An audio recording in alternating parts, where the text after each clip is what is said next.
All right, are we good? Are we live? I think we are. Hello all and welcome back to the Women's Football Chat Live. The Champions League action continues this evening. We've just watched a classic game between Vålerenga and Wolfsburg. Vålerenga fought hard but ultimately lost 2-1 to a late penalty. And now we move into Chelsea taking on Paris FC. It's a game we've seen quite a few times over the years. I think the most recent matchup between the two sides was 2 years ago where Chelsea won 4-0 and it felt like every time they went forwards they scored a goal. However, of that starting 11, only 3 players remain in the Chelsea squad. Only 1 starts the Blues tonight. So a lot of change in such a short time span. But Harry, Chelsea looking to bounce back after what was a difficult draw against Twente last week. But back at the bridge tonight, they shouldn't have any issues. You'd like to think not. Two sides who are hunting down their first victories of the Champions League this season. As you say, Chelsea did not have it all their own way in the Netherlands last week and only came away with a point from FC Twente. That needs to be sorted. Chelsea need to get 3 points on the board tonight. They cannot afford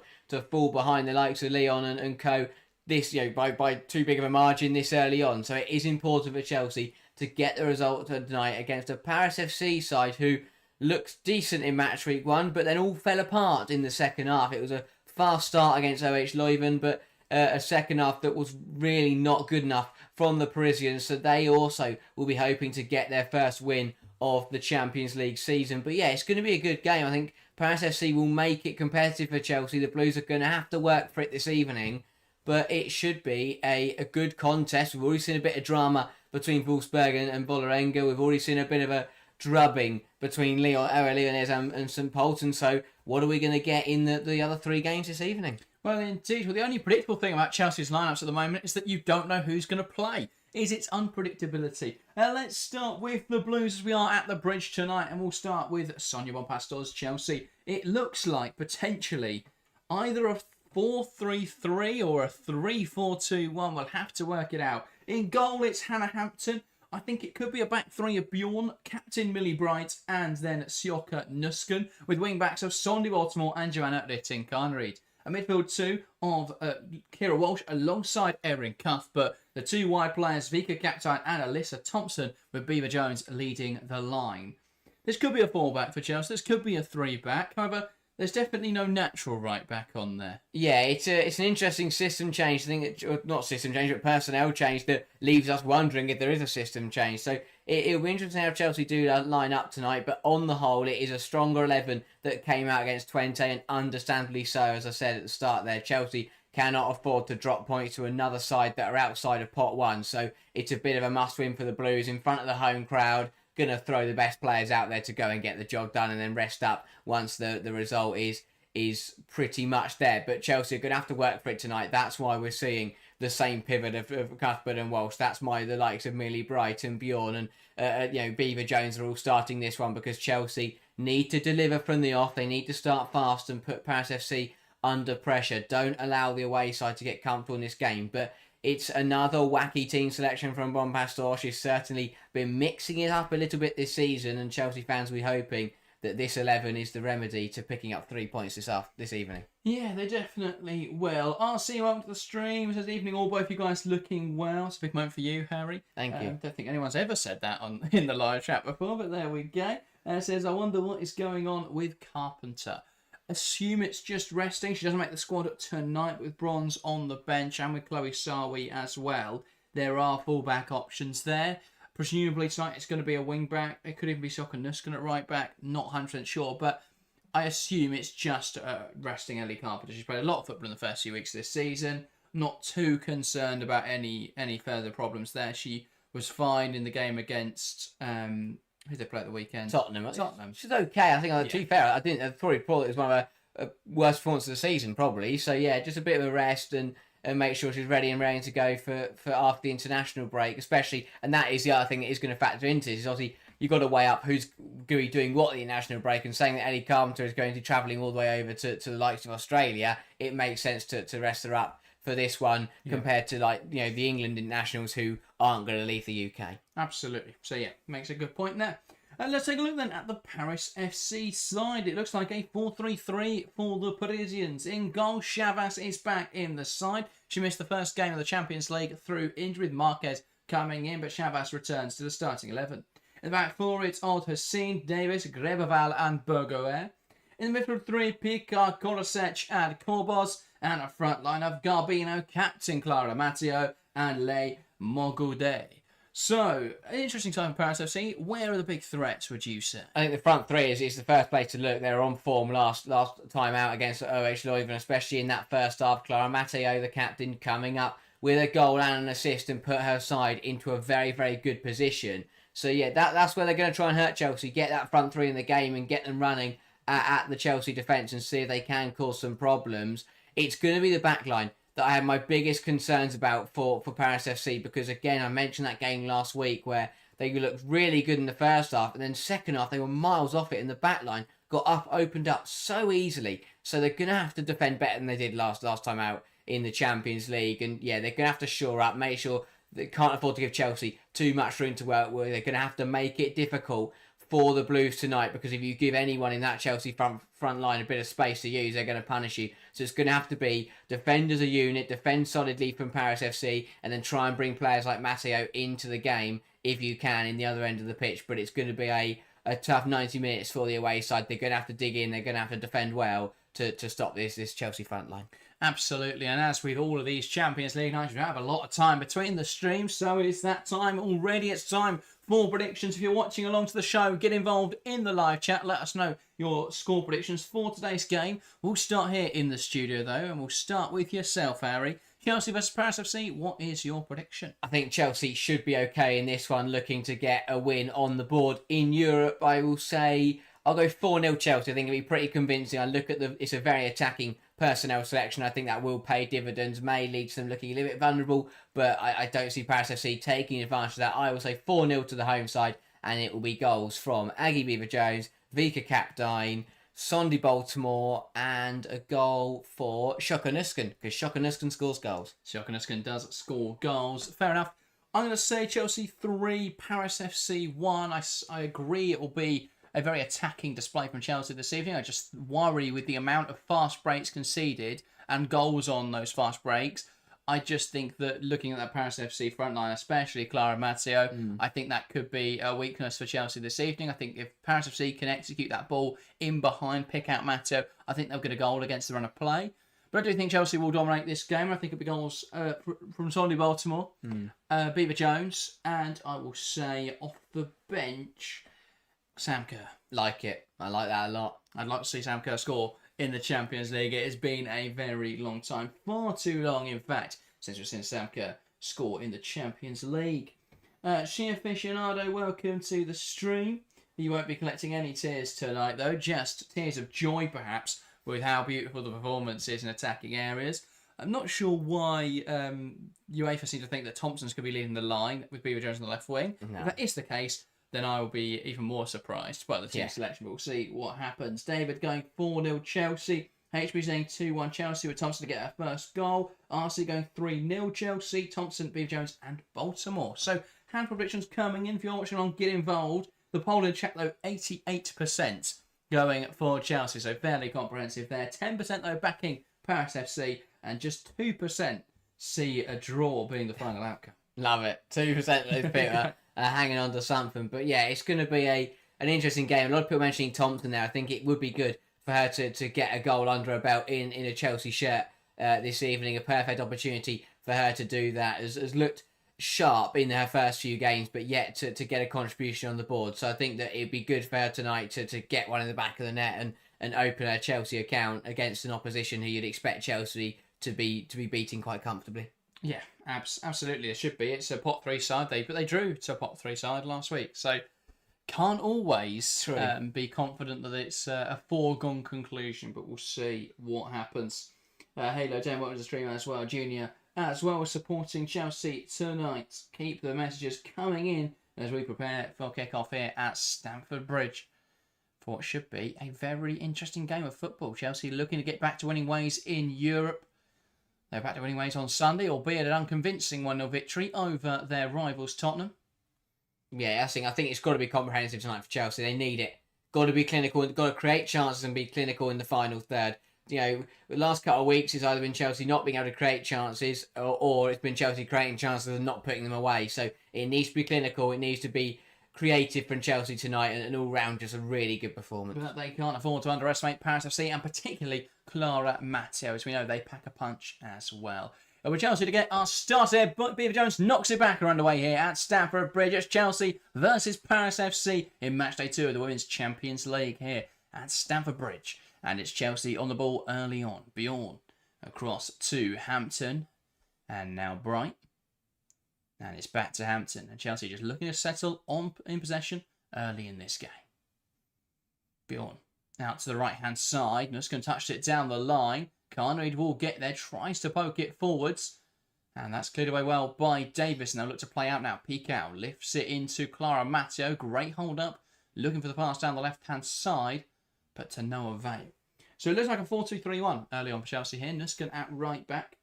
Then obviously Wright, Incarnate and Thompson's the wide players, captaining the 10, and Beaver Jones leading the line. I think that's probably the most logical way that you could have assembled this 11 players. Yeah, Nuskin can play right back. We know, she's a very versatile player. Can play every position. She can play every position. That is true.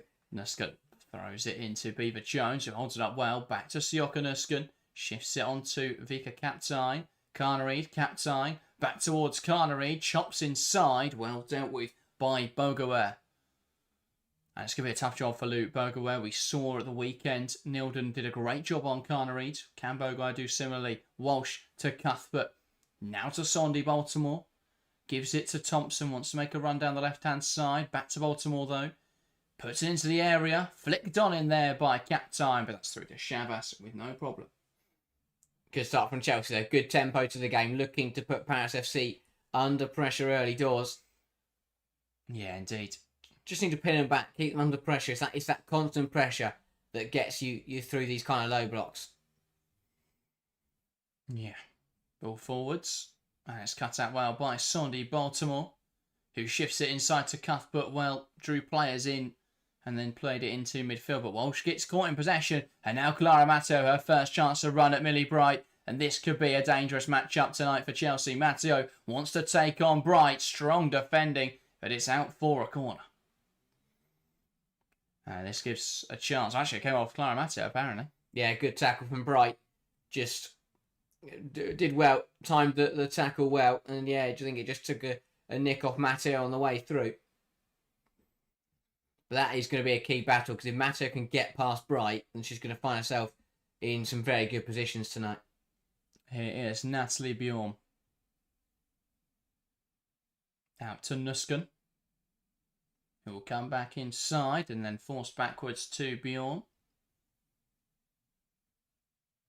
A nice pass into Cuthbert from Captain. Looks left now into Sondy Baltimore.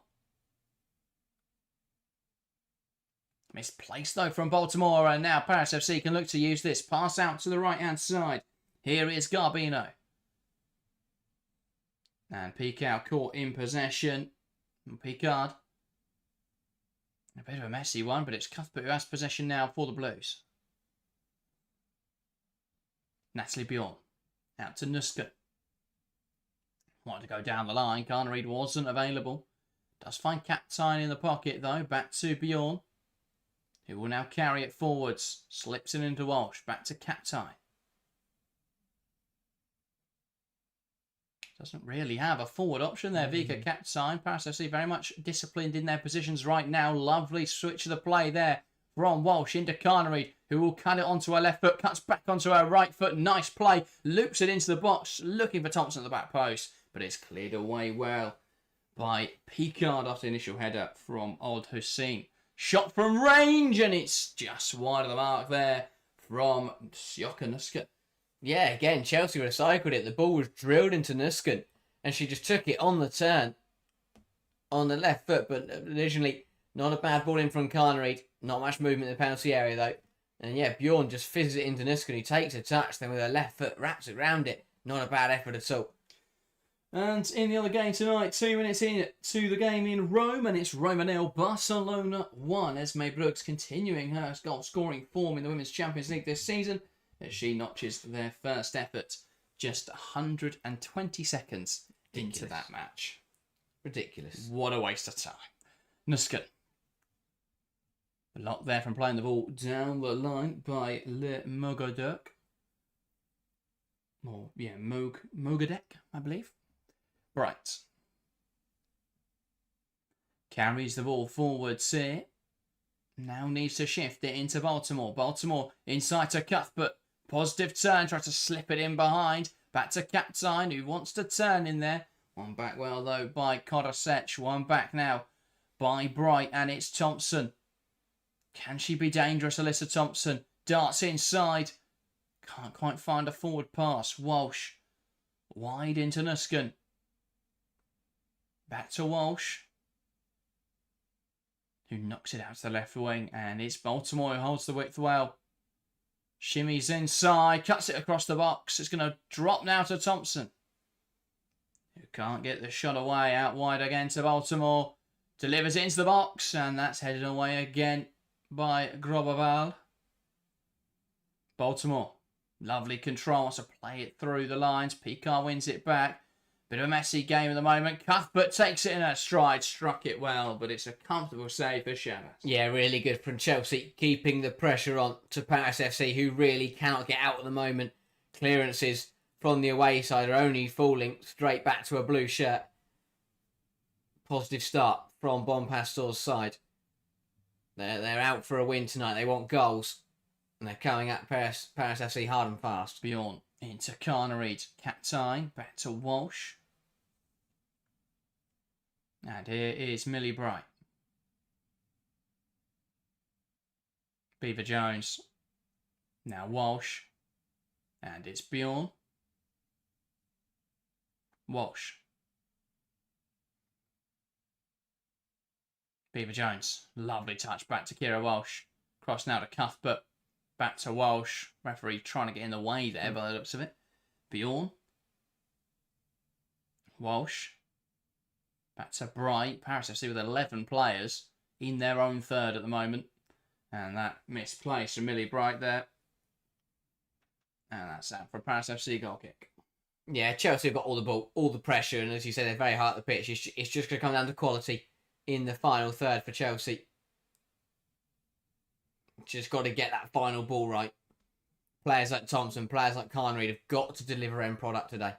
That's what they didn't do against Twente. Yeah, indeed. Ball launched forward by Shavas. Header won by Bright, flicked on by Cuthbert. Drops now for Thompson, who tries to poke it through the lines to Beaver Jones. Hooked away, though, only as far as Baltimore. Now into Thompson. Beaver Jones. Turns. Now Cuthbert. Strikes it. Not really powerful enough, though, to trouble Shabas. Another speculative effort that results in very little. Ball forward, headed away by Walsh. Cuthbert tries to get there. And, well, overruns it a little bit. Does, though, win it back. Now Walsh. Bjorn. Nusken. Touches it to Carnareed. Back down the line to Nusken. Great move from Chelsea. Into Beaver Jones. That, though, a fluffed shot by Aggie Beaver Jones. And that unable, really, to make Shabas work. Yeah, Beaver Jones just gets it all wrong, but really good football down the right-hand side between Carnreed and Nusken. A great give and go. Really good cut back from Shocker Nusken as well, and Beaver Jones just kicks it into the turf, really. Yeah. And Paris FC trying to play quickly. Nusken does well. They use their body to see that out of play. And it's Bjorn. Back to Hannah Hampton. Bright. Here is Baltimore. Down the line into Thompson. Baltimore. And it's back to Millie Bright. Now Bjorn.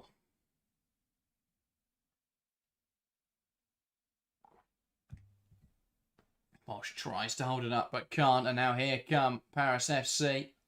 Picard. Old Hussein. Back now to Shavas. Pressure from Thompson. Shavas does well to play out of it. Yeah, Matteo holds the ball up well. Forced back by Bright. And all the way back now to Davis. It goes back to Shavas. Paris FC, though, doing well to hold their weight. Got to remember, they had quite a costly summer. They lost Chiamaka and Adozi to Brighton. They lost Kessia Bussi to Wolfsburg. Well, they have replaced them. They're two key players that they lost, but they still look a very sharp outfit. Although, perhaps their match day 1 result indicative of a side who probably lack a bit of cutting edge at the moment. Yeah, they've defended better than they did in Matchweek 1. They really have tonight. I know we're only 10 minutes through, but when Leuven came forwards, they scored. But yeah, it's been good so far. They've got to keep this up for 80 minutes, is going to be the biggest task. Nuskin tries to go down the line to Captain. Not quite on the same wavelength there, though. Here is Kira Walsh. Drives the ball forward, slips it to Beaver Jones in behind, who just completely kicks it again. Aggie Beaver Jones. 2 chances now go begging for Chelsea's 33, who leads the line. And she should have done better with this one. And that is not sure what's happening tonight. That is not something you see from a striker who has scored 4 or 5 goals already this season. I wonder if it's that psychological aspect. She hasn't scored in her last 3. She just seems to be rushing them tonight. Yeah, that was just, I don't even know what she's tried to do there, but that's what I mean. It's weird because she hasn't scored in her last 3, but you're on 4 you're already into the season. You scored 4, so why is that mentality set in? Yeah, I'm not sure. She should still be really confident in front of goal. Walsh robbed off not possession, and here come Paris FC. It's Picard. Now to Matteo. And that low, a speculative ball forwards. And Baltimore goes back to Hampton, who's comfortable on the ball and launches it forwards. Headed down by Davis, Korashek. Yeah, Paris FC, they're doing well. They've been regimented, but Chelsea really should have made them pay so far. Yeah. Just been a couple of strange ones. Matteo. Back to Davis. Thompson will put pressure on it. And Davis just fairly ad hocly, haphazardly knocks it to Baltimore. Chelsea in possession. Bjorn. Launching it forwards. Now to the left-hand side. And that is completely miskicked by Old Hussein. And well, if Thompson had been alert to that, ready to receive it, she may well have been able to break in the space left behind. Chelsea with a throw in now, though. Baltimore. Cuthbert. And Baltimore exchange a pass. Cuthbert inside to Walsh.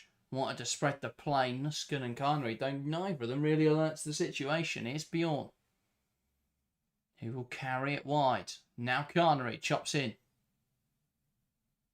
Back though to Bjorn. Now Bright, and again Chelsea have Paris FC deep in their own half. Can they draw them out? Can they create the space? Here's Alyssa Thompson. Wants to go direct. Cuthbert, that's poked away. Falls to Captain, who can't quite get there, and it's in the hands of Maylene Chavas again. Again, well defended by Paris FC. They're letting Chelsea have the ball, but as soon as the Blues try and get into that penalty area, they're getting bodies in the way. Yeah, so far in this game, 69% possession for Chelsea, with 4 shots and 2 on target. Paris FC yet to test or even have a shot. And again, their forward pass there in the grateful hands of Anna Hampton. Bjorn.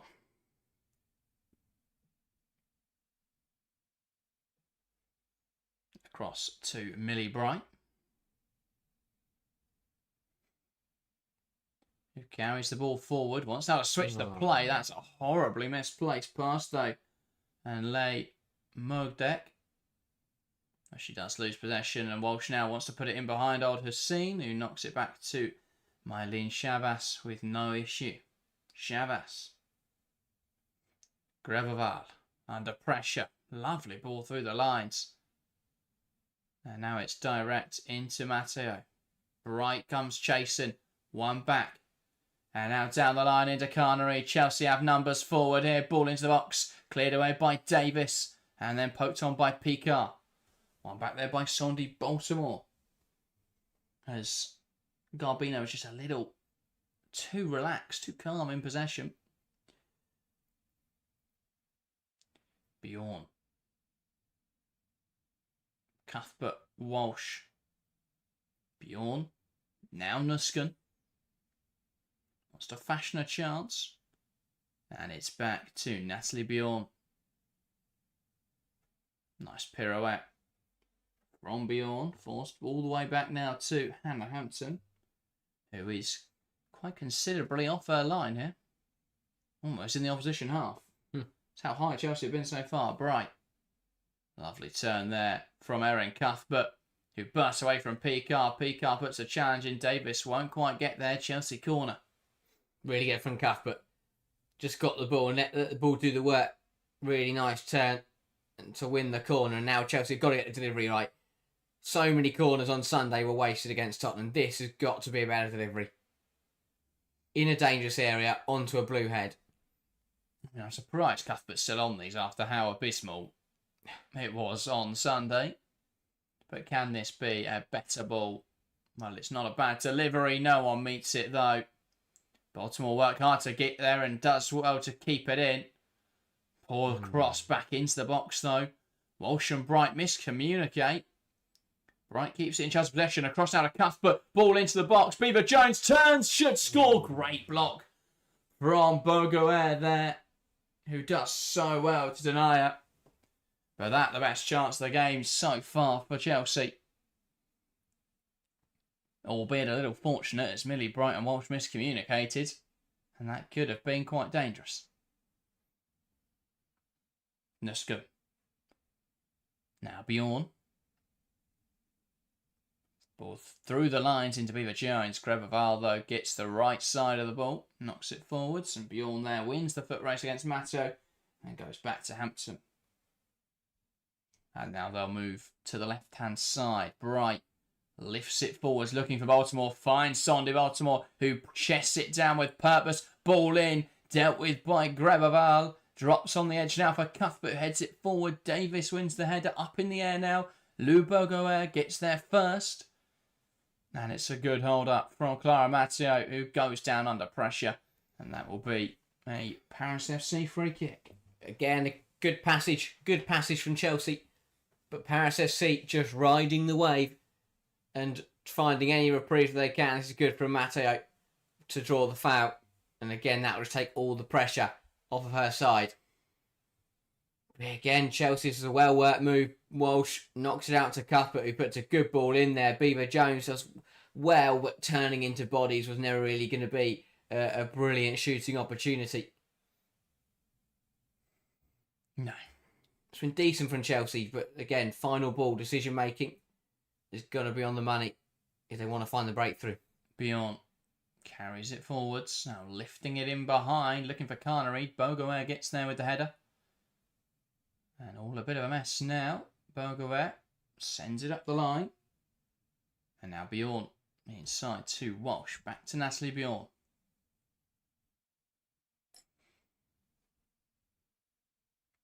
Nusken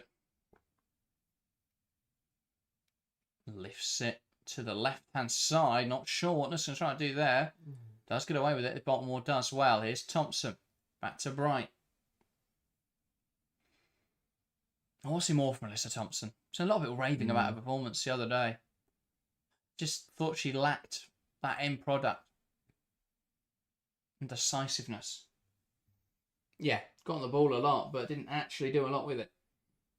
That's the thing, you can look bright, you can have chances, but you got to do something with them. You got to hit the target, you got to make the goal kicker work, you got to find goals and get assists. Johannes asking about Siaka Nusken, saying is Nusken's the nominal right back in the team. Lineup plays roughly there from what I can see so far. Does she often play this position for Chelsea? I don't recall her playing there for Germany. Hasn't played loads at right back. Has played right back before for the Blues. Tends though to play middle midfield. Has played more as a centre back and as a midfielder. Has also featured at right back there and has also even played up front for Chelsea before. So very versatile player. But yeah, right back certainly not her natural position. I also find it quite interesting because Nusken's being pushed as a very aggressive right back. You would assume with a system like this that Nusken would sit a little deeper, Kana would be the wide player, but no. Or maybe even you'd push Nusken inside, get her to invert because that's more natural for her to operate in those central roles. But yeah, Yeah, I mean, she can play that role, but there we go. Don't think it's the best use of her abilities, but it's difficult when this midfield three is probably the most functional area of the Chelsea team right now. Ball slipped in behind, looking for Alyssa Thompson, whose pace will get there. And it's a bit of a mess as, well, Grebeval fired at her own goalkeeper there. Wow.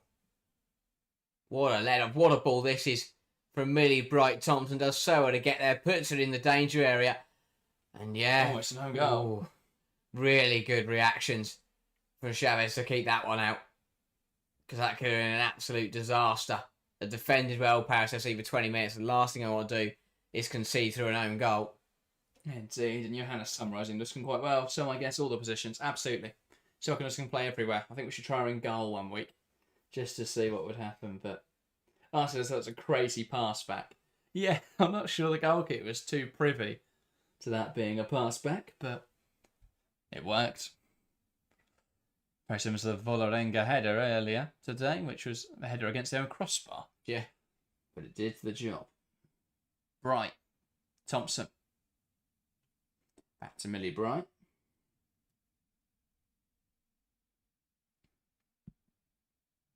Now across to Alyssa Thompson, who will come inside. Lovely movement from the American. Beaver Jones holds it up well. Forced back though to Cuthbert. Walsh. Now Bjorn. Cuthbert. Bjorn. That's a lot more of what I want to see from Alyssa Thompson. Yeah. Shifting the ball inside, taking players on, playing it into your striker and then making the run beyond. Could have been dangerous. That pass from Bjorn, not on the same wavelength as Beaver Jones. And Davis now under pressure from Cuthbert will release it down the line. But Bright will get there with no problem. Chelsea just need to break the deadlock. So you just feel all's going to happen. Paris are defending so well. And again, if Chelsea can just get that final ball right, just get one in the back of the net and that will just settle everything down. Yeah, absolutely. Pass forward into Carnery, who plays it round the corner well. Back now to Joanna Reeting. Carnery, can she come up with something? Captain. Back to Carnery, who puts it into the box. A low ball though, and Beaver Jones won't get there ahead of Grebeval. Bright steps up well. Is brought down. There will be a free kick in there for Chelsea. Dangerous area for this. Yeah, good from Millie Bright. Just steps into the space and draws the free kick. Battling hard. Yeah, a little bit of a clumsy trip there. But well worked by Bright. And now Chelsea got an opportunity from a dead ball situation. It's a difficult one because it's far out and it's central. So it's difficult to cross it in from a central position, but it's a very long way to shoot if Baltimore and co go for goal here. Yeah, I mean, we've seen Beaver Jones score from a not too dissimilar distance this season. Yeah. But this is probably a little further out, to be fair. Yeah. Baltimore will lift it over the back line. Nuskin heads it across goal. Captain tries to get there. And there was an offside flag up on Sioka Nuskin to the surprise of absolutely nobody. Yeah, that looked very early. Oh, wow. I mean, just the fact that she had that much time and space, you'd have to assume either the defensive line has fallen asleep, although couldn't have possibly caught up with her. Yeah. Halfway through the first half, though, still 0-0. Yeah. Ball drops in there now for Erin Cuthbert, who slips it through the line. The lines, and here is Beaver Jones. Can she cut it back to her teammate? Can she create a shot? Cuthbert to Baltimore. Cuts in. Ball across the box. Just shoot. It's headed away and drops now for Millie Bright, who tries to keep her alive to the right-hand side, but that is considerably overhit. But there, I mean, Baltimore surely just has to go for goal in that sort of position. Yeah, again, similar thing to what we saw against Tottenham. Chelsea just trying to pass it into the net. Beaver Jones, the ball gets fed through to her, and the only solution she finds is to turn backwards and play the pass backwards. You got people running with you. You're going towards goal. Got to do something positive there. Lucy runs out to warm up already. Shavas sends it forward, one by Bright. Now Carnery, who wants to take on Lou Bogoer. Now Nusken. Walsh on the edge of the box with Sinad produced from this sort of area recently. But this time the cross headed wide by Beaver Jones. Cat talks to the stream, says take out Captain and bring in Macario. I think that might be Macario's burner account there. But yeah, Cap could be a good option for tonight. Breaking down the low block, just another forward in there. Alyssa welcome to the stream as well, just says evening everyone. And Abelk, welcome, says come on Paris FC. Welcome to the stream, Abelk. Win there from Millie Bright. Last week I was on the Paris FC hype train. This week I'm not. Maybe we'll return in future weeks. I mean, they can't complain about the start. I think they might have liked to see a bit more of the ball, but apart from that, it has been a pretty decent start for the away side. 25 minutes played at Stamford Bridge, you're still 0-0, and you're not under immense pressure. That Chelsea are putting them, are coming at them, but Chavas had a pretty easy game so far. Got to put under more pressure. Turn there from Le Dergame. One back though by Nusken. Now Carnereed. And that's blocked, and it's a bit of a mess at the moment. Hampton have to claim it though. Alyssa says, saw a shooting star last Tuesday during football training. Happened at 8:07 when Alessia Russo scored for Arsenal against Lyon. How funny. Did you also see a car crash about 10 minutes later? Because that's what we all saw. Here is Alyssa Thompson. Guts inside. Can she get a shot away? Tries to play it through the lines. Again, though, not on the same wavelength as Beaver Jones. Is that final ball just not quite coming off? Again, I'm a little surprised to see the Thompson-Carnery combination again. Two wingers who just run down blind alleys. Saw it against Twente. Saw it against the girl. We saw it right in that game, but she's also not been particularly creative recently. Saw it at times against Twente when they're both on the pitch. Saw it against Tottenham, and today it's just you need someone a bit more dynamic, and not dynamic, a bit someone that's actually good. I don't want to say do something. So who would you bring in though? Because on the bench tonight you've got Hamana, you've got Wright, and you've got Macario, you've got Kerr in those attacking areas. Any of them. When was the last time Mike Hamano started for Chelsea? Yeah, I don't really know why she's not. Thompson cuts inside. Can she get a shot away? Shifts it to Walsh. Lifts it over the top. I mean, I'd have been tempted tonight, and Nusken brought down a heap there. I don't think there's much in it though. I'd have been tempted tonight to put Baltimore at left wing and bring in Neve Charles. Yeah. And just allow Baltimore to be that high player. Because I think we've seen this season when she's higher up the pitch. I mean, that should be checked for a penalty. Why Chelsea screaming for that, by the way? Le Mogue Day did sort of bring her down, but the referee not interested in it. Again, it's accident of contact and the ball had gone way over her head. Yeah. But still, everyone just seemed to get on with it. That probably isn't a penalty, but you should be shouting. You should be shouting for that. Chavas then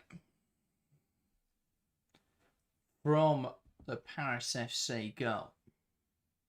But yeah, it's just with the quality that Chelsea have got in the attacking third to keep seeing Carnereed, Capdine, Thompson most match weeks. It's just a little bit frustrating. And I think they are having a look at this now. Well, they've taken their time, haven't they? To get to this point.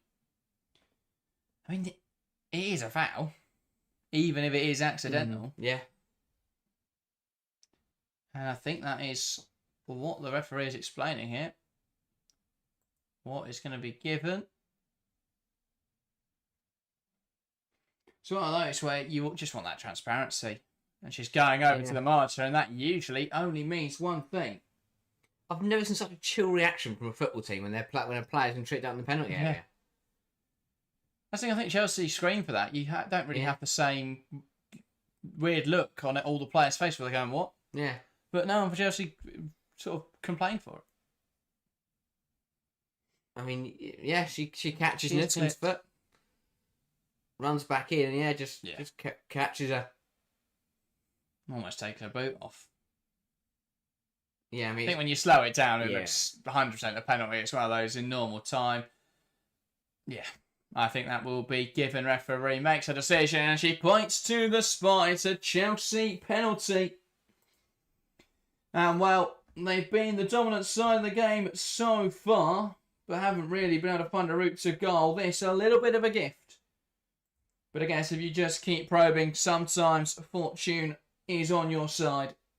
And Nusken there brought down an accidental one, really, from Lemogue Day, but there we go. And who will it be? Who takes the penalty? Well, Captain's holding on to the ball, but it was Sandy Baltimore who took it last time. Yeah. And she will now shift it into the hands of the taker, Sandy Baltimore. I think Arsenal said that feels harsh, contact sport. Yes, as Shocker played it cool, I didn't realise it was a foul. I don't think that's a robbery, Jorge Oliver, but it's definitely a foul. I just don't think Chelsea players complain for it too much.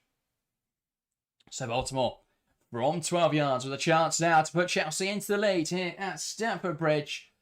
Steps up and coolly dispatches from the spot. Chelsea 1, Paris FC 0. Sandy Baltimore finishes off the penalty. And for the second consecutive week, Chelsea have a penalty in the Champions League that Sandy Baltimore makes good on. And that's Chelsea 1, Paris FC 0. Yeah, not been the best of first halves from Chelsea so far. Just lacking a bit of final edge, but Baltimore dispatches the penalty. Good penalty, sends a kick the wrong way. Exactly what she needs to do. And gets Chelsea ahead. And now Chelsea have got to push on from here. Get that final ball working and really start to push on. Good penalty from Baltimore. Now let's see a bit of liveliness from Chelsea. But yeah, watching it back here, Walsh chips the ball in. And yeah, it's unlucky. It's really unlucky for Paris FC, but at the end of the day, she's just clipped her, and so that was always be a penalty when VAR had another look at it. Bjorn Walsh. Bjorn down the line into Carnaries. And it's out now for a Chelsea throw. Nusken. She aficionado says soft pen. I just... yeah, it's soft. It's not not a huge crunching tackle, but I don't think you can stamp on other players' boots. I don't think the player intended it. That is a poor pass from Bjorn, and here come Paris SC. Clara Matteo bearing towards goal, and that's blocked well by Millie Bright, who did well to keep up with her and blocks the shot. Yeah, an uncharacteristic error there from Natalie Bjorn. Just doesn't put enough on the pass. Plays it straight to Paris FC. Shift the ball to Matteo, and well defended by Bright. Chelsea just got to be careful though. And it's a corner now, and it's Picard over. Can she make something happen? Paris FC, they seem to be loading the back post. It's sent in low to Matteo at the front post. And now it's Thompson who comes away with it. She's just got to run like the wind, Alyssa Thompson. She's got Carnary in support. If you've ever seen a transitional threat before, here it is. Thompson driving forwards. Can she get a shot away? Just delays too long there. And it falls now to Eva Jones on the edge. Walsh. Cuthbert. Now Sandy Baltimore. Here is Cuthbert. And it's back now to Bright. Bjorn. Plays it down the line. Not quite able to find his intended target. It's blocked away well. Shifted there. Well, Walsh trying to find it down the line to Thompson. Doesn't quite come off again. Now Paris FC on the counter charge. And it's Clara Matteo. Awaiting in the box. It's dealt with though well. There's actually Garvino, in the penalty area. Couldn't quite find it. And now Sandy Baltimore will just slow it down for Chelsea. Carnreed currently on the left wing. Her and Thompson just haven't swapped around since they broke away at the corner. Yeah, I've never seen a player who, when she runs with the ball, look like she's running in 2 times speed, and then when she has to make a decision in the final third, look like she's operating at 0.5 times speed. Alyssa Thompson is rapid, but just can't seem to make a decision in the final third. Yeah. Can't make her mind up. Yeah, we often talk about decision making as it being, makes the right or wrong decision in a situation. It feels like Alice Thompson's so scared of making the wrong decision that she makes no decision and just ends up running into the player. It's just bizarre. Like, she makes no intention to keep going with the ball because then you would shift right or left with it. She makes no intention to pass it because you would pass it. But it's not like she's making passes to get picked up. She just runs with the ball and it doesn't nothing happens. Yeah. Doesn't try to do anything.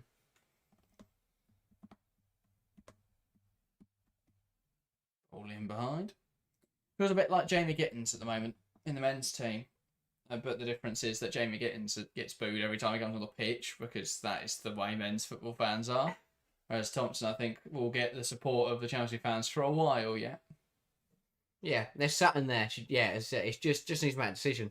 I'd rather watch her make the wrong decision 50 times than watch her just run at players and make no decision 50 times. Maura Cassano says, wasn't a problem when she played for Angel City. It will come for Chelsea as she gets more comfortable. Yeah, I think that's good. There's obviously going to be an adjustment period. I still think there were problems with her decision making at Paris FC. Less so that she didn't make a decision. Angel City, sorry. Don't know where that. Oh. If she played Paris FC, they're doing a lot better. But yeah, I think there were issues with decision making as analysed when she first came. But I think the bigger problems are the adjustment to the league. I think that the teams that Chelsea play, there is less space when you're breaking. I think a lot of the time when I watched Angel City, where Thompson picked up the ball was in those transitional moments, and the defences were just so open and didn't track back particularly well. That if you're quick, you will beat them and you'll get in behind, and that gave her the ability to cut inside. But because Chelsea are often the dominant force and they're sort of just moving the ball around the opposition half, and especially last weekend against Tottenham when they played against a low block, Thompson just didn't really have any room to work with. Yeah. But she kept getting in behind Ash Neville and just not really doing anything with it. But yeah, I just feel like, again, it's that league adjustment. But it will come. She's definitely got the raw ability. She's a very quick player, very capable dribbler, as we've seen already. But yeah, just lacking perhaps that end product, lacking that decision making at the moment. Momentary stop there for a Paris FC injury bar now back in play. And it's Chelsea building out from the back. Bjorn, Nusken. Carnereed round the corner into Beaver Jones. And now Walsh tries to find Carnereed the ball in behind. It's knocked out of play well. And more music says a player's not allowed to find their feet. No, of course they are. The problem for Chelsea at the moment is that there's a lack of spark in attack, and Thompson is obviously adapting to the league at the same time. I think the bigger problem should be that Carnereed, after 5 years at Chelsea, still isn't a top player in the league when really she should be by now. Yeah, and I think that you mentioned there time to settle in. Of course, there is time to settle in, but at the top clubs, that time is shorter. You can't afford to spend months getting used to the league. Ball into the box. That's a really good claim from Shavas there. That player's lurking in the back post, but she got up well. Another Chelsea corner wasted. Yeah. Chelsea might as well just kick it out for a goal kick every time they get a corner and then just press the opposition. Less risk of being transitioned on. Yeah. I've noticed it's ridiculous. How are you so poor at corners? Especially, Chelsea aren't a short team. No. You've got players like Bright, you've got players like Bjorn, Nusken, all in the penalty area. How are you not picking anyone out? Crazy. Double confidence, she just needs the first goal and confidence. The numbers were good at Angel City. Yeah, absolutely. Johannes asks us in which ways is play different in the UWCL. Can't really watch it due to time difference. I won't speak for the whole league because I haven't watched loads of it. Here comes Alyssa Thompson. Can she make something happen? Cuts it back well. That's a good ball and it's there. And Carnereed heads home. And Alyssa Thompson sets up her first goal in Chelsea colours.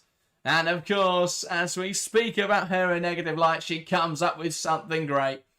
Same with Carnereed, to be fair. Thompson there. Spins the ball on her head. Carnereed looks just as dumbfounded as we are that she's found a goal. But she heads home. And Chelsea extend their advantage. Chelsea 2, Paris FC 0. I don't think I've ever seen Johanna Eating Carnereed score a header before. Really good from Thompson. I'm not sure again. Carnereed knew she scored a header. Bursts down the left-hand side, picks a brilliant pass out, and Carnereed with a looping header from the penalty spot to find the back of the net. That is some header. Great, what a header that is. That is brilliant. Great ball from Thompson. Phenomenal. But what a header that is from Carnereed. I mean, Marlene Shavas probably should adjust quicker, but you can't complain. Great header and a good goal. Hey, Joanna says, I think she heard your criticism. Yeah, there we go. And RC's more upset that her prediction can't come true now. Here come Chelsea. Bright into Thompson. Cuthbert. And now Kerr Walsh knocks it out to Bjorn.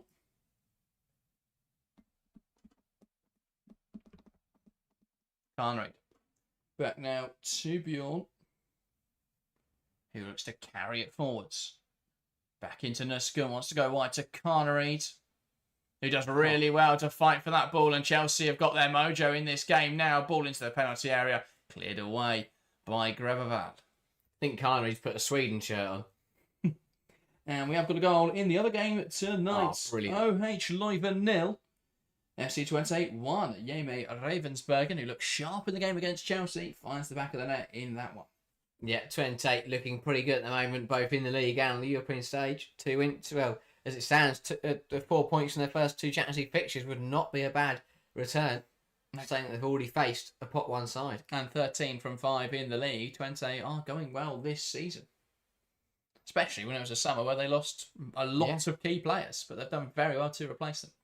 Cleared forwards here by Greveval. Matteo tries to get the flick on, does so just about. Here's Le Mogodet. One back really well by Bjorn. And now here is Garbino. Knocks it down the line. Matteo now has joined the attack. Beats Bjorn with a pass into Garbino. Here is Picard, who's gone down looking for the penalty, but that is not going to be given, I would expect. Carnreid knocks it across now to Walsh, and Chelsea got a lot of numbers forward here. Goes wide into Sandy Baltimore, who's got Thompson ahead of her. Thompson comes inside as Baltimore looks to drive to the wide space, and that is well blocked. Good defending, though, from the recovering Koroshek, who got back in there and dealt with Sandy Baltimore. Yeah, well defended, but Chelsea really starting to find a bit of a groove now. And a third before half time would really put Paris FC to bed in his first 45 minutes. So Aaron Cuthbert on another corner. Where's it going to go? Ball in. And it's flicked on off the inside of the crossbar, and that a much more productive corner from Chelsea. I think it was Aggie Beaver-Jones who flicked it up in there, but couldn't quite find the back of the net. Want to see that one back. Really good front post run. Just flicks it on superbly and very unlucky. To hit the underside of the bar and not go in is a rare thing in football. Indeed. Here is Bjorn. Now, Captain, lovely drag back and shifts it wide into Carnreid. Nusken there. Dribbles through danger. Baltimore. And that's a lovely ball into the channel runner Cuthbert, but I'm not quite sure she'll be able to get there. But yeah, not quite sure how Beaver-Jones didn't find the back of the net with this crafty flick on. Oh, so unlucky for Beaver-Jones. Great run. Just starts in the 6-yard box and then runs to the front, loses a marker. And it should really put Chelsea 3 ahead. Here is Captain Koroshek trying to see her out, and that's a bit of a miscontrol from Pika Captain. Yeah, just trying too much there. Yeah. You know, lovely little drag backs and step overs. They look pretty, but they've got to be functional as well. And that one just saw Captain run off the pitch. Yeah, by the way, as Johanna says to everyone in the chat asking where to watch the game, it is on Disney Plus. All Women's Champions League games are on Disney Plus. If you're in the UK, a handful will be on BBC, but only, I think, 3 league phase games are on BBC. So yeah, look out for those if you do not have Disney Plus. Ball forwards, cut out well, drops now for Kira Walsh. I believe one of those BBC games is Chelsea-Barcelona coming up in November. Here is Baltimore. Now Bright. Carries it forwards well. Now Cuthbert, who's under pressure. Trying to go back to a goalkeeper. Great pressure, though, from the Paris FC front line. Here is Clara Matteo. needs some support, comes inside. That is a tempting ball, but Picard won't get there. And Hampton out to collect it comfortably. Yeah, just got to be careful, Chelsea, to not get caught out. Here is Bjorn. And now Nusket. Back inside to Natalie Bjorn. And we've got 3 minutes of additional time in this first half. 2 minutes of additional time, sorry. In this first half. Bright. Tries to play through the lines. Cuts out well by Odhasing. And then down the line by Garbino. What can Matteo do here? Bjorn tries to see her out. Odhasing. Matteo through the lines into Garbino. Lovely link up. But she's going nowhere. As Bjorn stands her up and she runs off the pitch. That was a much more positive move, though, from Paris FC, who are yet to take a shot in this game. Yeah, they've had a couple of forays forward, but as you say, have not... Oh, 2 shots, to be fair, but neither on target, I mean. Yeah, have not troubled Chelsea or Hampton at all. Whereas Chelsea, 75% possession, 11 shots, 4 on target. Much better in front of goal than they have been in recent weeks. Still lacking, perhaps, that little, I don't know, the ruthlessness that they perhaps would prefer to reinstate some goal difference. Here come Chelsea. Carnery, ball in, that's blocked and out for a Chelsea throw. I mean, for reference, Chelsea would need another 6 goals, I believe, to go ahead of Barcelona on goal difference. Which would be quite the feat. And that is while Barcelona would have to be continuously held in this game by Roma, who, to be fair, haven't capitulated like Bayern did. Here is Baltimore in the box, puts it back across, cleared away, only as far as Kira Walsh, who geared up for the shot, decides against it, does now take aim, and probably not the right idea, as that one sails wide of the mark. Yeah, she thought about hitting it on the volley, decided against it, recycled it, and then pulled the trigger, and didn't quite get it right, and that will end the first half. Yeah, half-time here at Stamford Bridge. Chelsea 2, Paris FC 0. A commanding starts the game for the Blues, who have limited them to 0 shots on target and 2 goals. So, saw the Baltimore penalty after a foul on Siokonuskin and then a header from Joanna Ritten-Carnerid. Who would have seen that coming? Not even Carnerid herself. But it is a header, and that is what gives Chelsea a 2-goal lead heading in to half-time.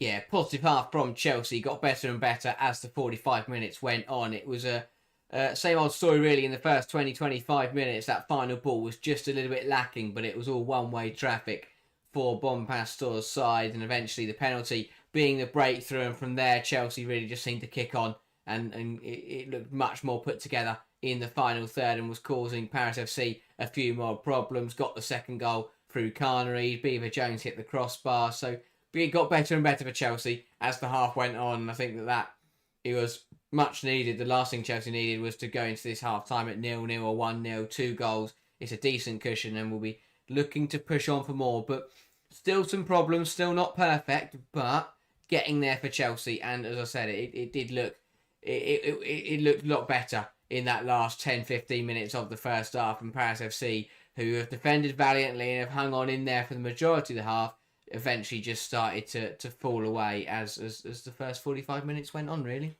Yeah, absolutely. I think Chelsea just wore them down, and yeah, they found that penalty broke the deadlock. It opened the game up a little bit more. It's seen Paris FC try and come forwards. I think that's just opened up a little bit more space for Chelsea to use. We've seen them better break on the transition, and if you I think if Thompson was a little bit more refined in those moments, perhaps Chelsea would have found another few goals in this second half. In the first half. But 2-0 as a healthy advantage going into the break. I think Chelsea will want to score a few more in this game. 3, 4, maybe 5 would be a very healthy scoreline. I think would send a message that they aren't. I think last week was a sign of weakness, but if they can score a few goals, it would send a message to the other teams in the Champions League that Chelsea are here to compete this year, and they're not going to roll over every week to teams like FC Twente.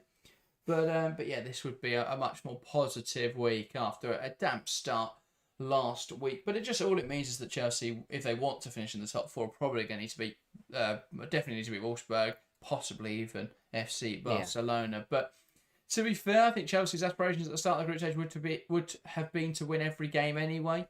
So it doesn't really change too much in regards to those matches. But yeah, let's start with the opening few moments then, because Chelsea had a lot of shots, Harry, but they weren't able to put them in the back of the net. Yeah, it was kind of the same story that we've seen over the last couple of games, that Chelsea were looking pretty sharp, were getting into good positions, but the final ball and the final move just lacked a bit of clinicality. I thought that, again, it's a front three, it's an attacking lot that looks dangerous and are very creative players and like to play can't not be able to think of a better term, tippy tappy football, where let's play 10 passes and then roll it over the goal line, and think that works and that looks lovely when you're already 2-3, 4-0 up. And I'm sure we'll see some lovely bits of play from Chelsea in the second half. But when you're at 0-0, sometimes you just need a bit of conviction behind a shot, or someone just to pull the trigger. I think it's what you get a little bit. I think Captain especially, but even Beaver Jones is a number 9, is more of a wants to get on the ball and wants to link up the play and join together and look nice. That Chelsea found a route to goal on Sunday because Welsh just hit one from range, and I think that's what Chelsea lacked in those opening stages, was that a way to get into the game, and without the penalty maybe it would have continued. But it's just a bit too luxury from Chelsea times, a bit too nice. It's too trying to play just overplaying it. You can play 50 passes and put it in the goal line, that looks lovely,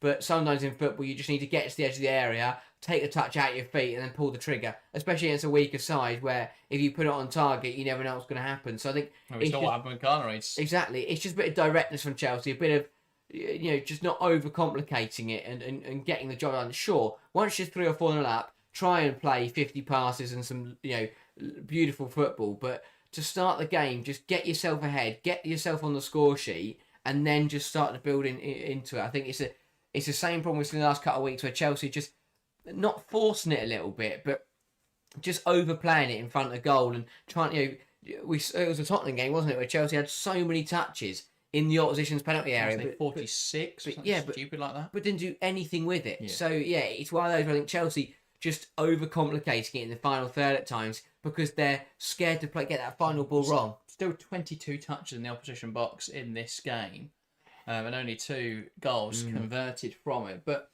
much more positive from Chelsea. I think they've had that a little bit more of a cutting edge. The penalty broke the deadlock in somewhat fortuitous circumstances, but the second goal, a well-crafted cross from Alessa Thompson, headed home well by Jonas Carnegie. And this is exactly what I mean by not overcomplication and playing good football. Millie Bright just slotted it in between the gap. Thompson made the run. She fired it back towards the penalty spot and Carnegie headed it home. That was 2 passes and Chelsea went from Millie Bright to scoring a goal. And that's exactly what it needs to be from Chelsea. Not trying to, not doing one of those challenges where everyone has to touch the ball before you score or something silly like that.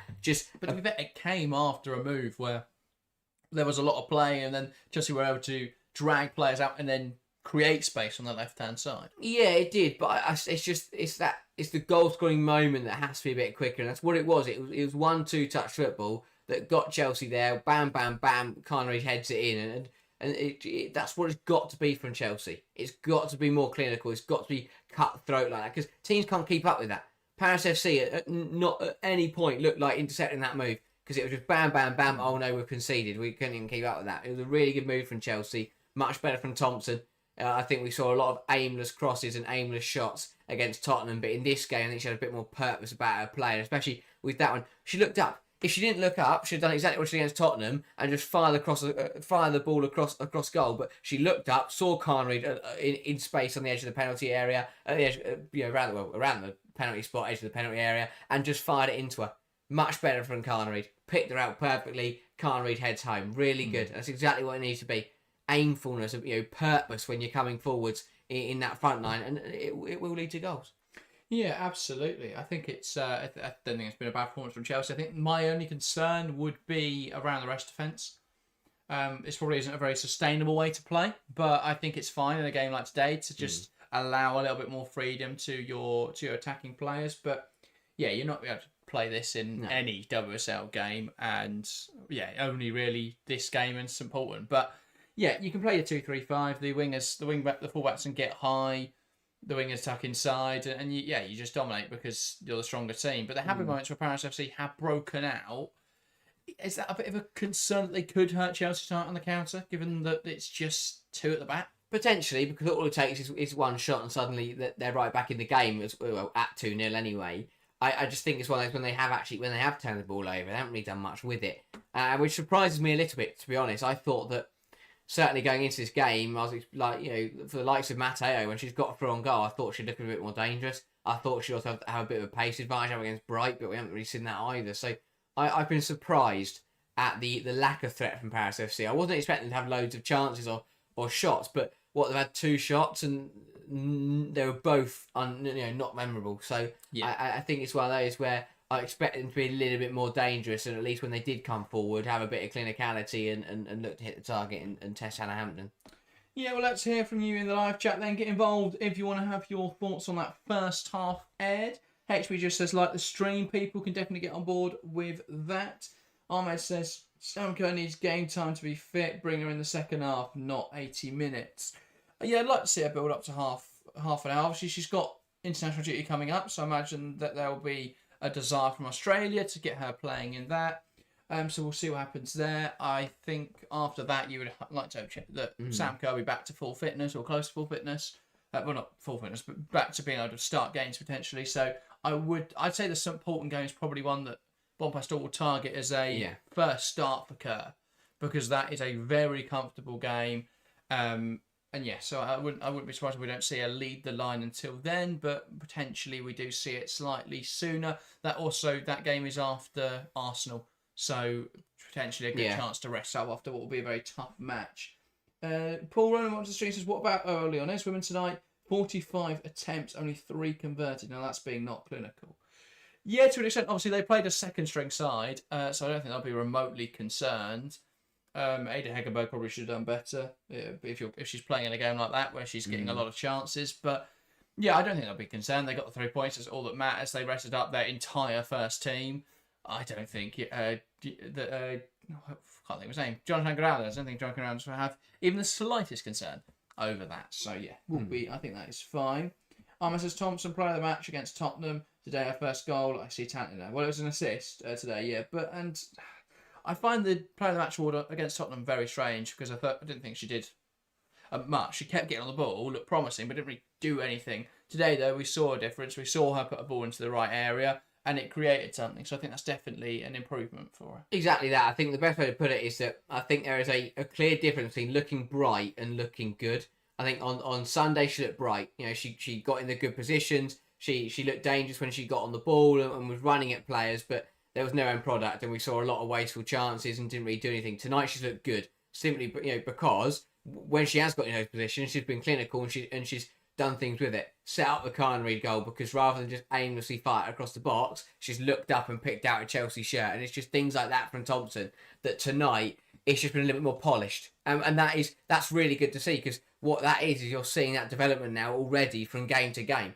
Is that she's just starting to be a little bit more polished, and that more complete version of her is coming in. It's more accurate. Like, you can look dangerous in football, but if you're not accurate, you don't do anything with it. But today, there's been, as I said earlier, it's purpose. When she's come forward, it's looked purposeful. Rather than just running at players and then just spooning it over the bar, it showed a bit of purpose about what she's tried to do, and her shots have been on target, and obviously the passing has been sharp. So yeah, I think that she's looked much better today, which is exactly what we wanted to see from Thompson. Yeah, fair enough. Phil says, evening all, I'm guessing I didn't miss much. Skip me tonight's games. The league phase in this format seems like a lot of games to get the point that we all know is coming. I think it depends on the games. Tonight there's a lot of formalities, which is natural, but I think what the benefit of this format is that every match week has some banging games. I think the unfortunate thing is that for some reason they've been very bad at actually broadcasting. Actually picking the games, because like tomorrow I'd say there's probably better games on that clash with each other, because we've got Paris Saint-Germain, Real Madrid, and Bayern Juve at the same time. Yeah. Now, they're two big clashes for me. If that was Tuesday and Wednesday, Wednesday and Thursday, we'd be covering both of them. But alas. Yeah, I think as well, then you've got Roma Barca tonight, which is probably a slightly better game than this, but we just thought, obviously, from a business perspective, Chelsea tend to perform better. But it just depends on the match week. Next match week, we've got games like early on as VfL Wolfsburg, and then again on the Wednesday there's a clash because Atleti Juve is on at the same time as United PSG. So it just depends on how they broadcast them. But... And also, it's very fine margins. We've seen that with a couple of games in this. I mean, take earlier today, for example. We were 30 seconds away from Wolfsburg dropping points to Vålerenga. I think there's a lot of value in those games that people don't expect much from. Like my favourite game of the tournament so far is from Benfica Juventus. That's one hell of a match. But it's even, I think that although I get on the whole what Phil's saying about that most of it is a formality, but we're still seeing some of those differences. Chelsea have already dropped points. Wolfsburg should have really dropped points earlier on. So I think that's the thing, because by match week 6 last season, no one cared. Yeah, all the there was nothing on the line. All the groups are done, and a lot of the games were formalities. It was City playing St Paulton twice. Yeah. No one wanted to watch that. So I definitely think this is an improved format. I think we've already we saw Chelsea drop points to Twente last week. That already throws obviously Chelsea are unlikely still from that to be knocked out of the whole thing, but it does now mean that they're going to have to try harder in those games at the end to try and get into the top 4, which is a huge benefit because it's 2 less matches, gets you straight into the quarterfinals. There is an actual benefit there. Whereas before, there's no real benefit to finishing first and second other than seeding. But if you're a team like Chelsea or a team like Barcelona, it's not really a big problem for you because you expect that you can beat any team. Yeah, and that's the thing. It goes on for all the matches. I look at tomorrow. There is a chance that Man United drop points away at Atletico Madrid because Atletico Madrid have started the season very well. Real Madrid PSG is either be 0-0 or 5-5. I have no idea what's going to happen over there. Yeah. So yeah, it's some really good games. I think that we're seeing a lot of matchups that really could go either way. I also think that having United in pot 3 makes everything a little bit harder because I think they will push up and that will create problems. I think Twente have already been punching above their weight. I think Vålerenga will offer a big threat to teams. I think Paris FC are a side who can do the same, but they were really disappointing in match week 1 against OH Leuven, and so that makes their job a lot more difficult. But yeah, I think there are pot 3 teams that could upset the apple cart, and it will cause issues for teams. I think Benfica will be a tough game for Arsenal tomorrow. At least tougher than perhaps a lot of people expect. We'll wait and see. But yeah, I wouldn't be surprised if that was only a 1-0 win or something where they just about get it over the line. Paris FC gets back underway in this game, and they're going to go for the pump it long tactic. They're just going to see Baltimore see it out of play, and it's a Chelsea ball. Change for Paris FC at the interval as well. Undongala has come on. I'm not quite sure who's come off, but Undongala's now on the pitch on the right-hand side. That was for Le Mogade, so... Yeah, the player gave away the penalty, but I didn't think she looked too bad other than that. But yeah, just another attacking option will look sharper in transition, I suppose. Yeah, possibly. Yeah, says I'm already looking forward to the Bayern Juve game in person, or probably dead tired from work, but in my opinion, Champions League matches are always worth the extra energy to get there. That'd be good. Absolutely. Yeah, that'd be a good game tomorrow. I wish I was at the Bridge tonight, but it's just a trek and it means we miss out on streaming, so you have to weigh it up, and it's not a big enough game for me to go, well, we won't stream. But yeah, and then typically Barcelona, we've got an award ceremony that night. So there we go. Nusken into Carnareed. Can she make something happen back to Bjorn? Now Walsh delivers it in low. Beaver Jones falls to Thompson and she gets her first goal in Chelsea blue. It's Chelsea 3, Paris FC 0. And that is Alyssa Thompson's first strike for Chelsea. The ball zipped across the box. Beaver Jones touches it on. And Alyssa Thompson pokes it home at the back post. Alderson and I, she should have done better. But Thompson, elated, celebrating with Millie Bright. And it's her first goal for the Blues. A lovely move. Bjorn into Walsh. Walsh slips it in. And it's Thompson at the back post who finishes it off. Really good start. Perfect start for Chelsea out in the second half. And brilliant for Alyssa Thompson to find the back of the net. We said in the build-up that this is the kind of game where she can really take advantage of it and settle into life at Chelsea. Got an assist in the first half, so scored a goal in the second half that they are having a quick look at. So is there an offside call in here? Can be my only assumption. Would need to see it back. I didn't see any See fouls. anything that was blatantly offside, but we'll have a look. And the referee Not happy with something. taking her time. Surely not. Alyssa Thompson's finally got her first Josie goal.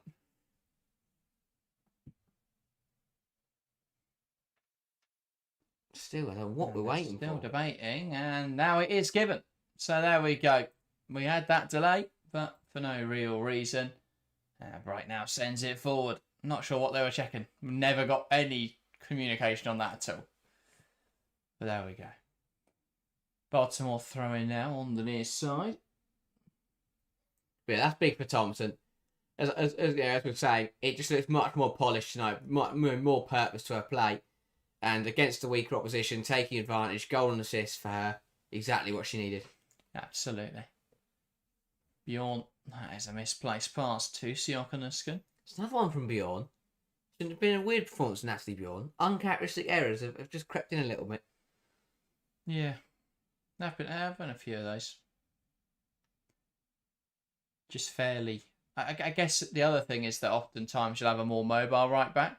So it disguises it a little bit more, and you've got a Carpenter or a Bronze. You play it in front of them because they're always wanting to push forwards. But with Nuskin, who probably wants a bit more into feet. Yeah. Because that's what you're used to as a midfielder. So, yeah. Here's Carnery. Back now to Bright. And now Hampton. Chelsea building out from the back again. But yeah, this is a much needed win. Comfortable win for Chelsea so far. There's reopening it to kick on from here. Is it still 1-0 in the other games? Yeah, still. Barcelona just leading by a goal to nil away at Roma. But again, that's what's funny about this format, because Roma lost 6-2 to Real Madrid last week. And last week, the Liga F clubs were the best thing on earth. And this week, Barcelona only scored 1 goal at Roma. So obviously, Barcelona could score 7 in the second half. And they always could. But I wouldn't be surprised if we saw both of the other Liga F clubs lose tomorrow. I think PSG will probably lose Real Madrid because PSG are fairly poor. I think it's a game where they both win. Possibly, but I think United will beat Atleti. I just don't see Atleti winning that game. I think it'll be a tight one. And then PSG Real Madrid. Well, PSG's been so poor, but if Kanjinga's shots go in, they will win 8-0. Because she has so many shots. If there's one back line that PSG attack is going to score against, it's going to be Real Madrid. Oh, cheer for the Kanjinga girls. What a player. But yeah. But it's uphill now for Paris FC. It's really hard, I think, as a manager, as a team. You're up against it, against one of the best sides in the competition. You're only 2 at half time, so you think that's okay. Let's get out in the second half, let's settle down and just get into the game. And you concede within a minute of the second half starting. It really just... I can tell you right now, the whole half-time team talking that Paris FC dressing room was completely ruined within a minute. Yeah. And that puts, as a coach and as a team, it puts you in a really difficult position. Because then your game plan's gone. Here is Clara Matteo. Wants to take on Nuskin, but she's gone too early and that is offside. Yeah, I think, the message would have been, let's keep it tight. But it's the perfect time to strike because the message would have been, we can still do this. Yeah. And get back into this game. Let's play our football. Let's go for it. And then that's the perfect time to strike because that's when the players just, their mindset is let's get back into this and not let's make sure we don't concede first. Again, I say it every week. The time in the game where the underdog is most vulnerable is to start the second half. Mm. And obviously as the game continues, but... Yes, but I still think because of that rhythm setting in and that steely resolve developing, there's that 5-10 minute period. It really does, because you've said that twice now, so it really does sound like David Attenborough describing some sort of animal. The time which... I can't do a David Attenborough impression as I've just learnt. But, the time which the underdog is most... Still not there. Vulnerable. Okay, it was just a different nature observer. A different one. Yeah, same name. Just a different bloke. Yeah. There's Baltimore. Bell knows how to do a David Attenborough impression. Please send me a voice note saying that line. Don't do that. Here's Bjorn. That's good. clipping it in behind, looking for Beaver Jones. It's cleared away well by Davis. Beaver Jones needs a goal. Yeah. But again, as I said earlier, it's been really weird with Beaver Jones because I've never seen a player the striker look like lacking confidence when they've already scored 4 in the season. Just handling perhaps the weight of being the number 9. Matteo puts it into the box. That's a good claim from Hampton. Potentially. Just because she's supposed to be the player relied upon for goals. When everyone else has been misfiring, she's still continued her form, but last few weeks just quietened down a little bit. Yeah. I think a bit of healthy competition wouldn't hurt. Yeah, absolutely. Barcelona missed a penalty. Alexia Putellas missed a penalty for Barcelona. Wow. Didn't see that coming. Glad I didn't bring her into UWCL Fantasy now. Who's in goal for Roma? Because they must be having the game there live. It is Baldi. 7 saves. And a penalty save? Or was a penalty lock? Penalty's one of those, but yeah. 80% possession for Barcelona. 18 shots to 2. 8 shots on target. 6 big chances. 5 missed. Days. They're lacking clinicality. They're missing Ava Pale. They're Claudia Pina not starting. That is, I don't get that, by the way. She has had a knock. It's Just they play Salma Paralluelo and then wonder why we haven't scored. Like even last season, Claudia Pina would walk into every single walk, but maybe she'd have to run in some of them. But she'd walk into the majority of clubs in the world. Of course she would. She was arguably Barcelona's best player last season. Yeah, and last year, top player. The majority of it, we had to sit there and watch her come off the bench, even for Spain. Yeah. I think Pina's phenomenal. Ball into the box. Well, she's the top scorer in the Champions League. Yeah. And that just seems to have been complete. I mean, her Ballon d'Or ranking, nowhere near. I thought she had a better season than Bompastor. Yeah. She's Spanish. Spanish from Barcelona. She's one of the lowest out of that combination. Yeah. Bizarre. But is she signed by Adidas? It's Thompson, and that is a shot wide of the mark. Yeah, it sounds just like the lost twin, David Atton County. Thank you, Johannes. Oh God, yeah, no, that's bad. So what they're doing for the goal? They were checking that Beaver Jones was onside. She didn't touch the ball. Doesn't matter. She still impacted the defender's ability to play the ball. True, but that doesn't get checked in the Premier League, so been off that rule. And that is Beaver Jones done for the evening. Yeah, 54 minutes. Beaver Jones makes way, and that is Sam Kerr on, returning to Champions League action. So whoever wished that she'd get 45 minutes, she's going to get 30. And Wrighton for Thompson. A good showing from Alyssa Thompson. But now making way after a goal and assist tonight. Sonia Bompastor has obviously never heard of fantasy. She always wakes up in the 55th minute. Oh, it's more. Can't read as well makes way for Micah Hamana. Do you know what? I don't mind that at all. Triple change, frontliner off. Yeah. 10 minutes in. 10 minutes into the game. Second half. Not 10 minutes in. I'll be a bit concerned it was 10 minutes in. 10 minutes into the second half. You're in a comfortable position. Change to front three. Also, bringing on Kerr, Hamana and Wrighton could arguably be an upgrade. Yeah. Maybe if it was 2022. Yeah, I'd say Kerr and Wrighton at the top level. Yeah. Gura needs a goal. And say this, everyone needs a goal. Why does everyone need a goal? Everyone always needs a goal. Yeah, true. If every game finished 11-0 and everyone scored, it's a perfect game. Including the goalkeeper? No, one of the subs. I was saying, the goalkeeper always need a goal. No, one centre half and 2 subs. But yeah. Phil says, I think the issue with Pina is that she only plays in a more individual style. Is that she plays in a more individual style than the rest of Spain players in that position. It seems like her as a change of pace in games. Yeah, we said they play Salma Paralluelo, which is just weakening your team. I was like, do you know what I'd do? I'd just go. It doesn't offer anything close to what Pina offers. But I get what you're saying, because the problem necessarily isn't that Pina does that. The problem is that you can't get other people to do that, because the game plan, if Pina was at any other club in the world, it would be, hello everybody, here's our 11 players, this is Claudia Pina, we're going to give the ball to her. I guess Pina can't play a free role if Putellas, Bonmati and everyone else in the team is. But put Pina at Arsenal and you just tell every single other player just to pass the ball to Pina. You need someone like Paralluelo just to stand there. Yeah. Like, the function of the left winger is just move inside so Brooks can attack. Yeah. But when Pina comes on, obviously Pina makes things happen. Yeah. Just tell Brooks to stay where she is and just watch Pina. I can't wait to find out where Paralluelo's going to go. I can't see how she keeps staying at Barcelona. Surely they just get a better attacker in eventually. I find have you seen they've renewed Catalina Cole's contract until 2029? Yeah. So they've got a bit of money about, haven't they? Well, if she's not on any higher contract, all they've done there is they've not changed anything in the short term, have they?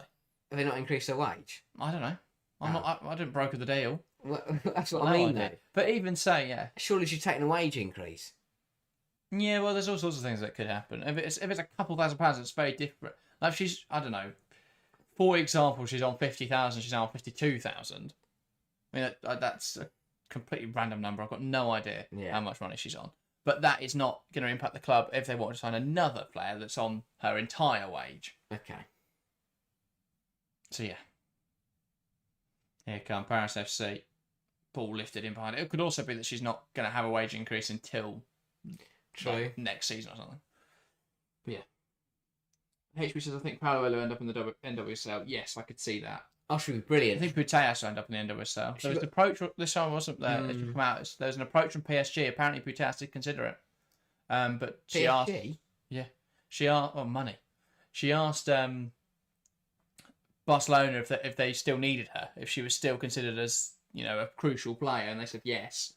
So she stayed there. Oh, but, yeah, lucky she did. She's either going to go, surely, to PSG or at the NWSL. I don't see her in the WSL. No. So I just don't think any club would pay that wage apart from Michelle Kerr. I was like, I know a woman who has a dream.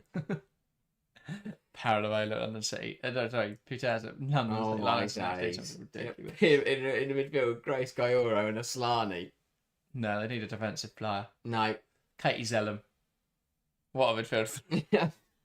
More changes coming for Chelsea. Luca Gatzine making her way off the field. These are early. Yeah, these are. Get them all done. I like it though. Rested. Yeah, well, it's not an injury. Whoa. Lucy Bronze on, so Nuskin will go into midfield, you would assume. Unless Lucy Bronze fancies a stint in midfield. Why not, eh? But that'll get Bronze some minutes before she goes and plays 180 for Serena Wiegmann over the next Well, no, because Wiegmann thinks of Cisse's a right back. That's true. That frustrated me so much, her saying that in the press conference. I mean, it even frustrated the Manchester United Twitter account, which is hilarious. Here comes some. I'm going to do a video next week on that. 2-0 Barcelona. Romanel, Barcelona 2. They've done it. Well done. Well done, Barcelona. Ruining everyone's fun. Here's Amano. Now Walsh. Back now to Millie Bright out to the left-hand side. And it's Sandy Baltimore. Swings the ball into the penalty area. Nuskin tries to meet it. Bounce around the penalty box. Hamar tries to keep it alive. Walsh down to Bronze. Swings it into the area. Shabazz drops it. Kerr tries to get there. Drops for Sandy Baltimore. It's wide of the mark. She struck it with venom but couldn't find the target. The goal for Barcelona, Kikat Nazareth. That's a big player to have her back. And Paraluela got the assist. Well done. Yeah, Shabazz got away with one here, dropped the ball. Defender came to her rescue, fell to Baltimore, but that one was always rising over the crossbar. Just didn't catch it right at all, really. Yeah. HQ says Putellas in LCL would be peak randomness. I think Paraluela would be more fitting for their system of just loads of chances and we're going to miss them all. Welsh. Yeah. Hamana. And then we get a penalty at the end. Hamana. Oh. Lovely footwork. Can she make something happen? Tidy pass inside to Nuskin. Now Walsh. Sideways pass into Cuthbert. Overplaying. Here's Bjorn. Go into the penalty area there. Yeah, it's all, but again, that's all been overplayed because Walsh didn't want to use her left foot. Yeah. Walsh just swung it in the box. And then, picked out Sam Kerr goal. Brilliant, Baltimore. Absolutely Down brilliant. the line into Guro. Wrighton wants to take on Ndongala.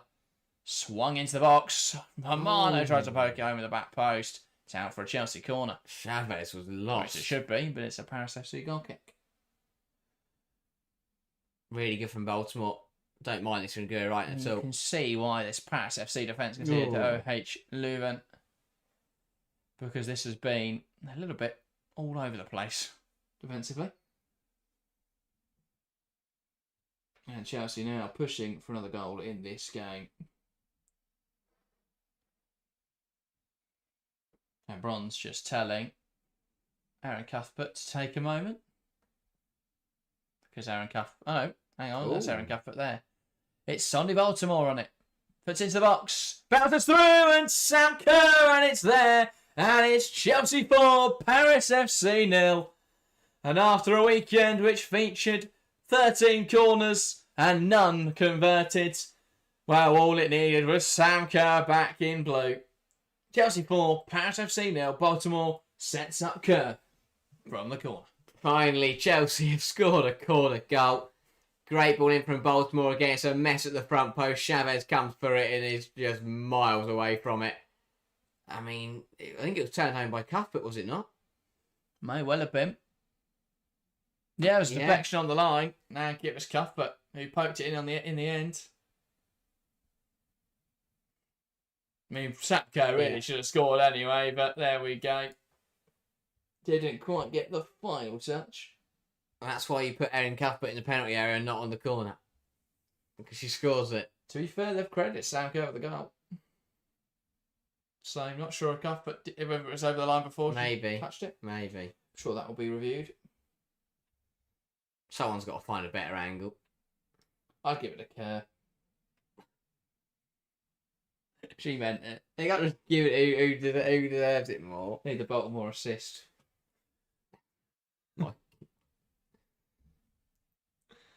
Right. Trying to find the forward pass. Walsh back to Brighton into the box. Smashes it towards Hamano. Chested down by Lubogoe. Pass from Hamano. Into Walsh. Deft flick back to Hamano. That's a brilliant challenge, as you say. From Lubogoe. Hamano is excellent.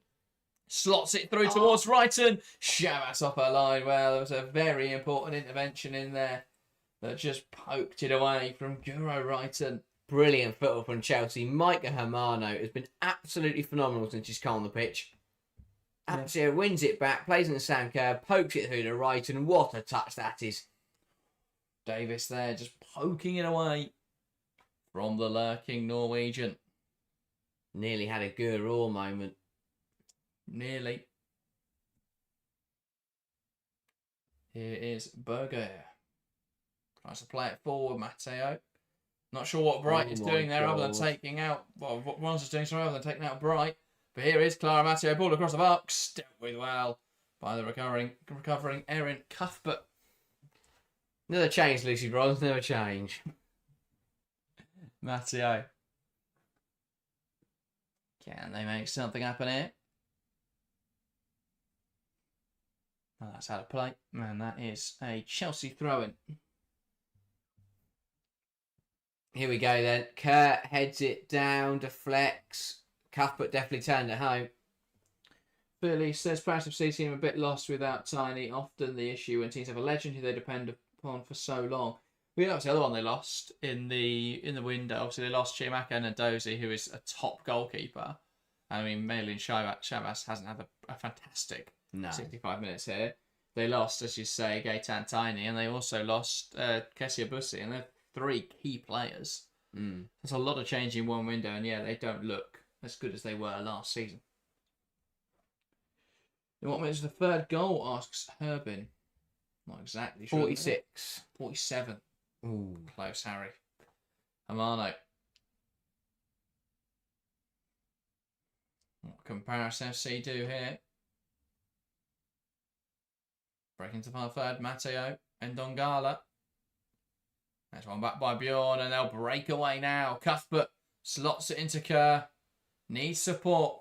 Great hold up from Kerr. Across now to Wrighton in support. Now Baltimore out wide. Can she pick out Kerr in the box? She'll look for her. It's blocked away by Old Hassini. Right, Baltimore's done well to keep it in the corner. A bit stuck though. Still, that is phenomenal from Sondi Baltimore. Cross in the box. It's blocked away. And now here come Paris FC and Dongala. How did Baltimore wriggle out of that? Carrying it forwards. Brought down there. On the break, I believe, was Clara Matteo, Mel Garbino. Yeah, just caught by Cuthbert recovering. Yeah, definitely a foul. And now Paris FC are going to make some changes of their own. It's a double change. And that will be Garbino's last involvement as she makes way for, I believe, Jedlinska.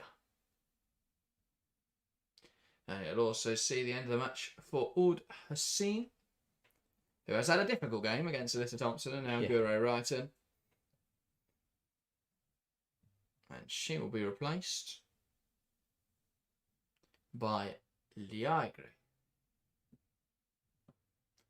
So double change. Or perhaps I see looking just to bring perhaps a bit more solidity into this team. Because they have struggled. Davis.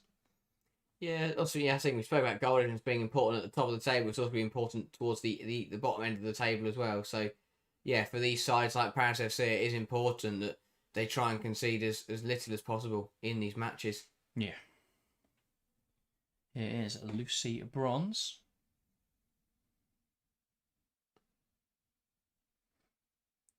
Throws it forward. And Kerr there. Quite an aggressive shove in the back from Grebeval. And Chelsea now with a free kick and a chance to get forwards once again. Sam Kerr still looks pretty good at football, don't she? Yeah, absolutely. You asked my question when I was drinking. Yeah. Poor idea, but yeah, she's a phenomenal player, Sam Kerr. Absolutely love her. Yeah, good to see her back in the Chelsea team. Cuthbert. Now Lucy Bronze. Hamano. Lovely pass inside to Walsh. Nusken. Can't quite hold on to that ball there. A little clumsy the way she went down. Bjorn steps onto that well. Into the feet of Kerr. Flicks it looking for Wrighton. It's back now from Ndongala to Shavas. Bright cuts it out. Now Baltimore. Wants to come forwards. Kerr. Baltimore. Here is Walsh. And now Bronze. Kerr. Good hold up. A little bit clunky. Gets it to Nusken Hamano. Lovely turn there from Kira Walsh. Nusken. Here's Hamano. Tries to shift it on. Chelsea players there just trying to pounce on the ball as it spills out from Hamano. Bjorn into Walsh. This is a game that Chelsea can have more goals if they want. If they push hard enough. Paris FC are just they're becoming more and more open as this goes on. Baltimore. Under pressure now from Ndongala. A bit of a risky pass. Matteo just looks tired. I think if that's early on this game, she presses after that, but they just look knackered at this stage. Chelsea have made a lot of changes, and Paris FC just don't. They're second to every ball at the moment. That's a great switch from Bjorn, looking for Guro Wrighton. Liagre not headed away well enough. Wrighton lost though, trying to find the ball. Here's Bright. Wants to lift over the top for Bronze. That's a great ball from Bright. Bronze now zips across the box. Sam Kerr is there. It takes deflection. And it's over for a Chelsea corner. Again, good football from Chelsea. The ball out wide from Bright into Bronze. It's a really good delivery from the Chelsea fullback. Sam Kerr does really well to just peel off and make that penalty spot run. Really good blocking there from Davis to get in front of it. But Sam Kerr once again looking sharp, providing box presence for Chelsea. Cuthbert corner time. Can someone else turn this on home? What can they make happen? Ball in. Nusken tries to flick it on. Ndongala and Bright. Bright wins it. And there's a foul there on Ndongala. Just let Sondy Baltimore take every single corner. Yeah, I don't know why. I mean, obviously she didn't play at the weekend, but I mean, yeah, she's been considerably better than Erin Cuthbert was on Sunday. Yeah. But yeah. 20 minutes left then. In this game, Ndongala down with a knock, which I think is fairly common when you clash with Millie Bright. Yeah. It's a shorter player, that.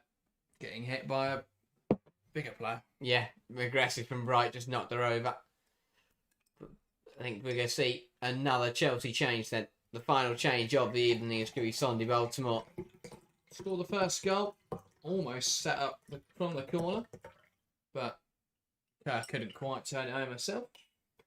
And as we see Chelsea make another change, we see Barcelona score another goal. It is Roma 0, Barcelona 3.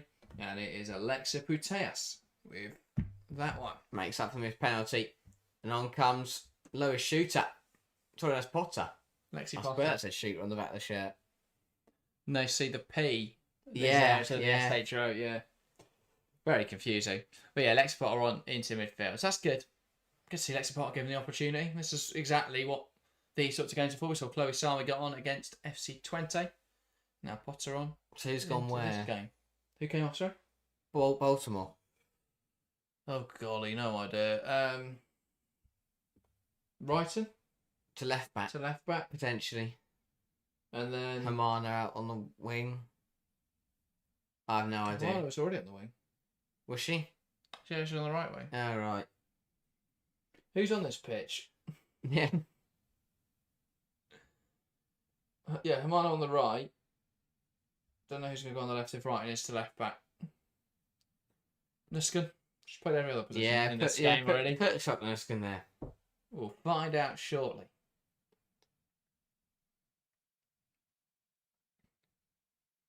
Shavas sends it forwards. Bronze at left back. No, Bronze at right back. That is Brighton. So who knows? Is it just a Potter and Walsh in the pivot. Hamana? Is playing this right wing position. And then, it's a 3-back. Yeah. It's a 3-back with Hamano and Wrighton as wing backs. Potter and Walsh pivot. Cuthbert and Nuskin in the 10s. And Kerr up front. With then Bronze going in the back three with Bjorn and Bright. Good fun. Cuthbert out to the left-hand side. The overlapping run of the wing back now. Guro Wrighton tries to be Endon Gala. Takes aim! Clips off the top of the bar. And a great chance. Wrighton can't quite convert it. Is unlucky with that one. Just couldn't quite get it under the crossbar. Yeah, does got to burst away from Ndongala. Dinks it over Chavez. But can't quite dink it under the bar. Over the keeper and over the bar. Kira Wrighton's looked sharp though since she came on. Just lacking that goal. I think this may be the end of the night for Clara Masso. She hands over the captain's armband. And now she will make way for Azaro to lead the line. Matto's worked hard up there. You could see her gassing out though, second half. Oh yeah, definitely. From about the hour mark, but it's a tough job. Grover now with the armband then.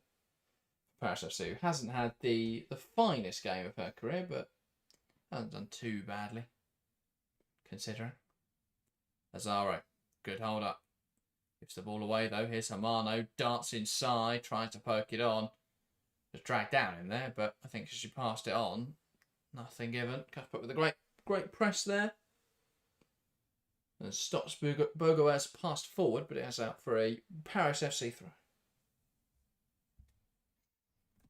Yeah, Chelsea want a couple more, you feel? Final 15 minutes. Just complete the route. Yeah. Paris FC, as I said earlier, we hope to concede as little as possible. Goal difference could be important for that last qualification spot for the knockout round. Walsh comes forward. Lovely footwork from Kira Walsh. Here's Hamano, wide to Nuskin, who swings into the box. Right, and tries to head it back across the box, but it's just a little bit too far behind her. Ndongala trying to break away now for Paris FC. As well to keep it in touch. Liagre under pressure. Plays it up the line, and that will go to Bjorn. Potter. Cuthbert. Threads it back to Bright. Bronze, back to Bright. Now it's Erin Cuthbert driving it forward away from Picard. Wrighton clips it in the box, headed away.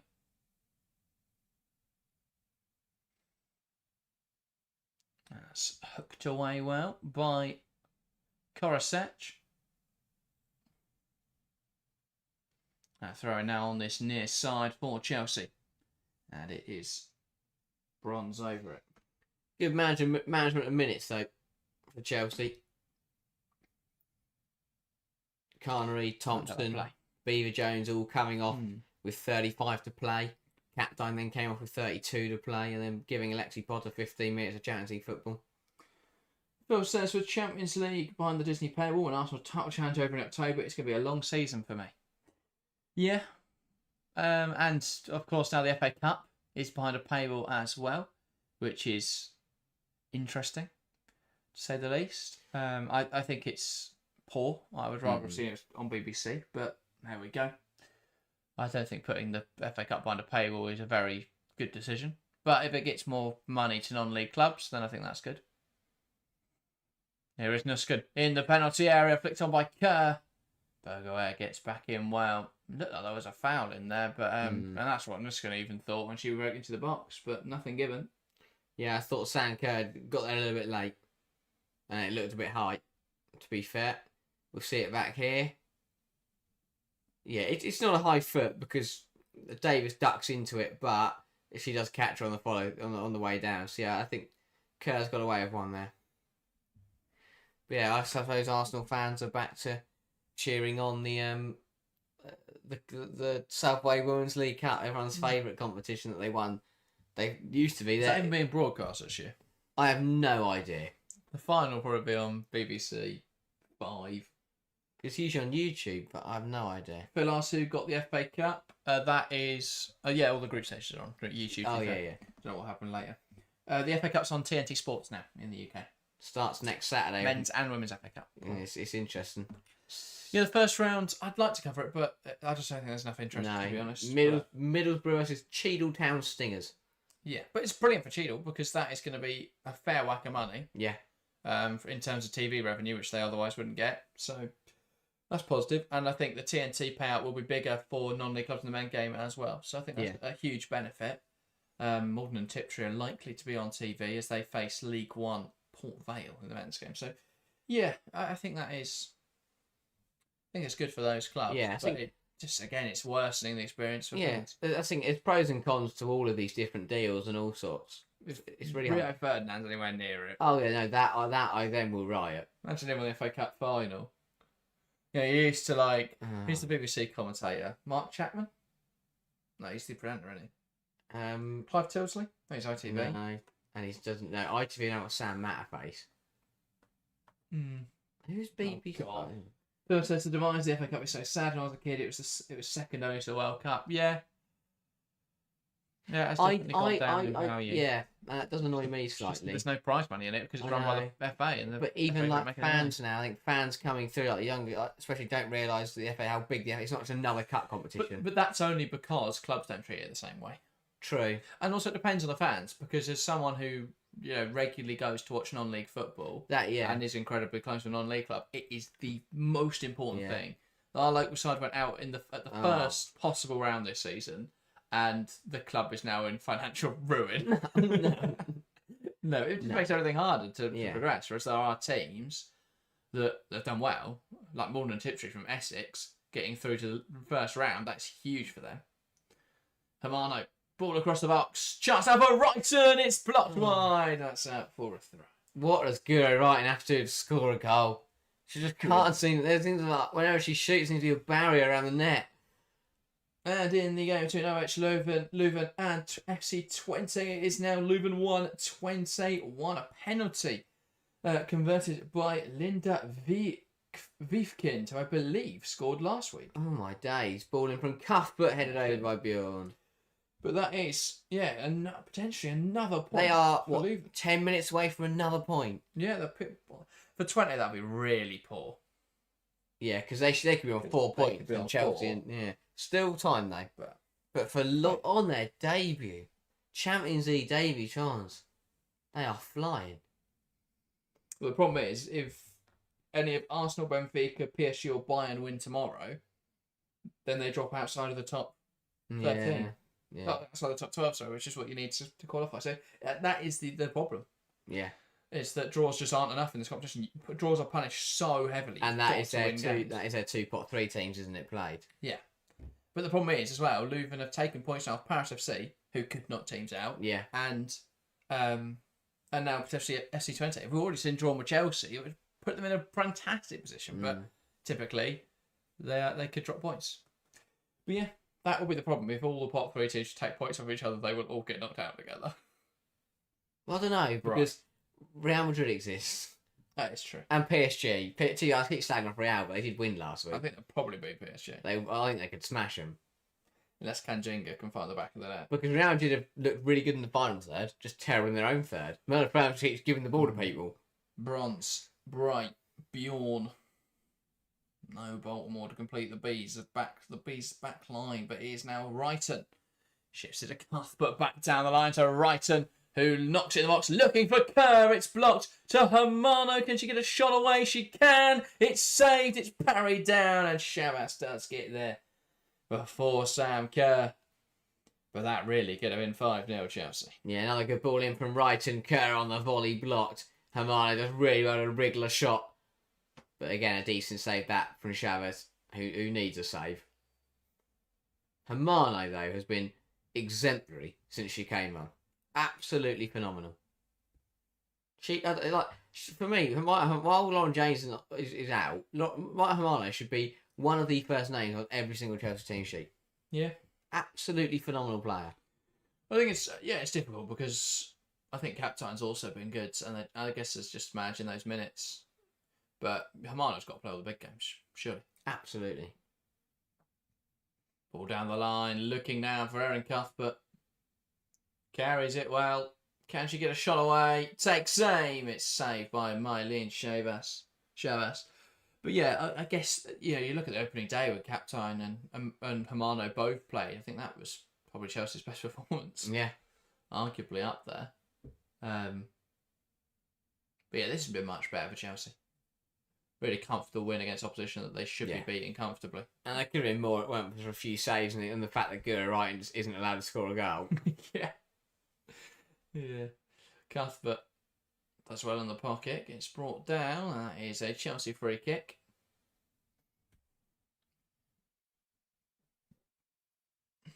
Much needed for Chelsea, though. Dominant on the ball. Dominant in front goal. That's what the fans have called for. Bronze. Into Hermano. Sounds like this, by the way. You're 2 for 2 for predictions today. Nailed on. I am. It's outrageous. Oh, that's really like Outrageously good, though. Now, if that isn't a reason to subscribe, I don't know what is. There we go. Hit that subscribe button. Thank you, by the way. We have crossed over 6.1k subscribers. On the road to 7,500, which is our next target. Wrighton puts it into the box. Nuskin heads it over to Kerr, but can't quite pick out the Australian forward. Arozzo. That is physical and commanding from Millie Bright. And Chelsea win back possession. Walsh. Twente have missed a load of big chances according to Oscar. Thank you for updating us in the live chat. I mean, statistically, they've only had 2 big chances. They only missed 1, but yeah, 10 shots, 3 on target from Twente. That is not good enough. No. From 62% possession. Here is Wrighton. Ball into the box for Hermano at the back post. Fizzes away. I thought I was about to see Bjorn come onto that and smash it towards goal, but flag is up for offside. I have to say tonight, all round across the Champions League, some really good officiating from everyone involved. Yeah. And even the Champions League always is. Yeah, I was going to say that is, well, I don't know. We saw the Real Madrid Chelsea game 2 seasons ago where Jesse Fleming. Yeah, that was 2 seasons ago. We didn't have VAR. Yeah, that's what I was going to say. Do you think VAR does help out, especially when you have got slightly less qualified refs? But also, you haven't got idiots using it. That's the other thing that helps. Yeah. I think with the way it's being applied in the women's game, I have no problem with it. Harry Spot, the Mexican way. The way it's being applied in the women's game, I've got no problem with it. We haven't seen lengthy delays. No. There's still the same problems with transparency in terms of we just sit there and don't know what's happening, which is heightened when you're watching on mute. Because we're not there. But yeah, I just Here come Paris FC and Dongala into the penalty area. Chance now. Can they score? It's blocked well. I'm just glad we got it. But I think, you know, you look in the WSL and there are moments like that United game the other week against, was it Leicester? No, Liverpool. And there were like 7 offsides in the second half. I think about one of them was the right call. But they just got flagged off every time. It just avoids that sort of thing because there's laying the flag and then you put it up because, you know, you can always check it. It just works so much better. But also, we haven't seen picky decisions. I think today, maybe, especially in the Wolfsburg Vålerenga game, that's the kind of handball that if that isn't caught, no one cares about. But it's why I think on the whole, I think that is a very small evil for what is generally a very correct system. On the whole, it's just got rid of that of the glaring errors that cost games. I think the biggest problem with VAR is people don't like that it's hyper correct. And they say, oh, that's such a close decision. Whereas what it does is it gets most of the time. Obviously, some people are Anthony Taylor's still useless with it, but most of the time you get the correct decision. And it's just that it's that hyper correctness that you just don't feel it. Again, needs. That doesn't come down to technology; it comes down to people using it. Because I think the on-pitch referee should have more of a backbone to say, actually, no, I want to stick with my original decision. Because at the moment, it genuinely is. The referee gives a decision. VAR says we disagree with that. The ref looks at it again and then just agrees with VAR. This is absolutely hate VAR. The offsides and goal line tech are great, but using VAR with the current rules just amplifies it. Yeah, I guess that's true. I think the But again, that's a rules problem, not a VAR problem. Yeah, there's no problems with the rules. That's it. I think in like 1906. I think over the last few years, VAR has kind of been the scapegoat for other people's complaints, like the close offside. That's not a VAR problem. That's just the offside rule. So VAR applies the rules correctly. It's just that the rules that people don't like. I'm surprised they haven't trialled the Wenger rule yet. What, the whole body has to be offside? Yeah. I just think we'll see more goals, but I think that's what people want. Yeah.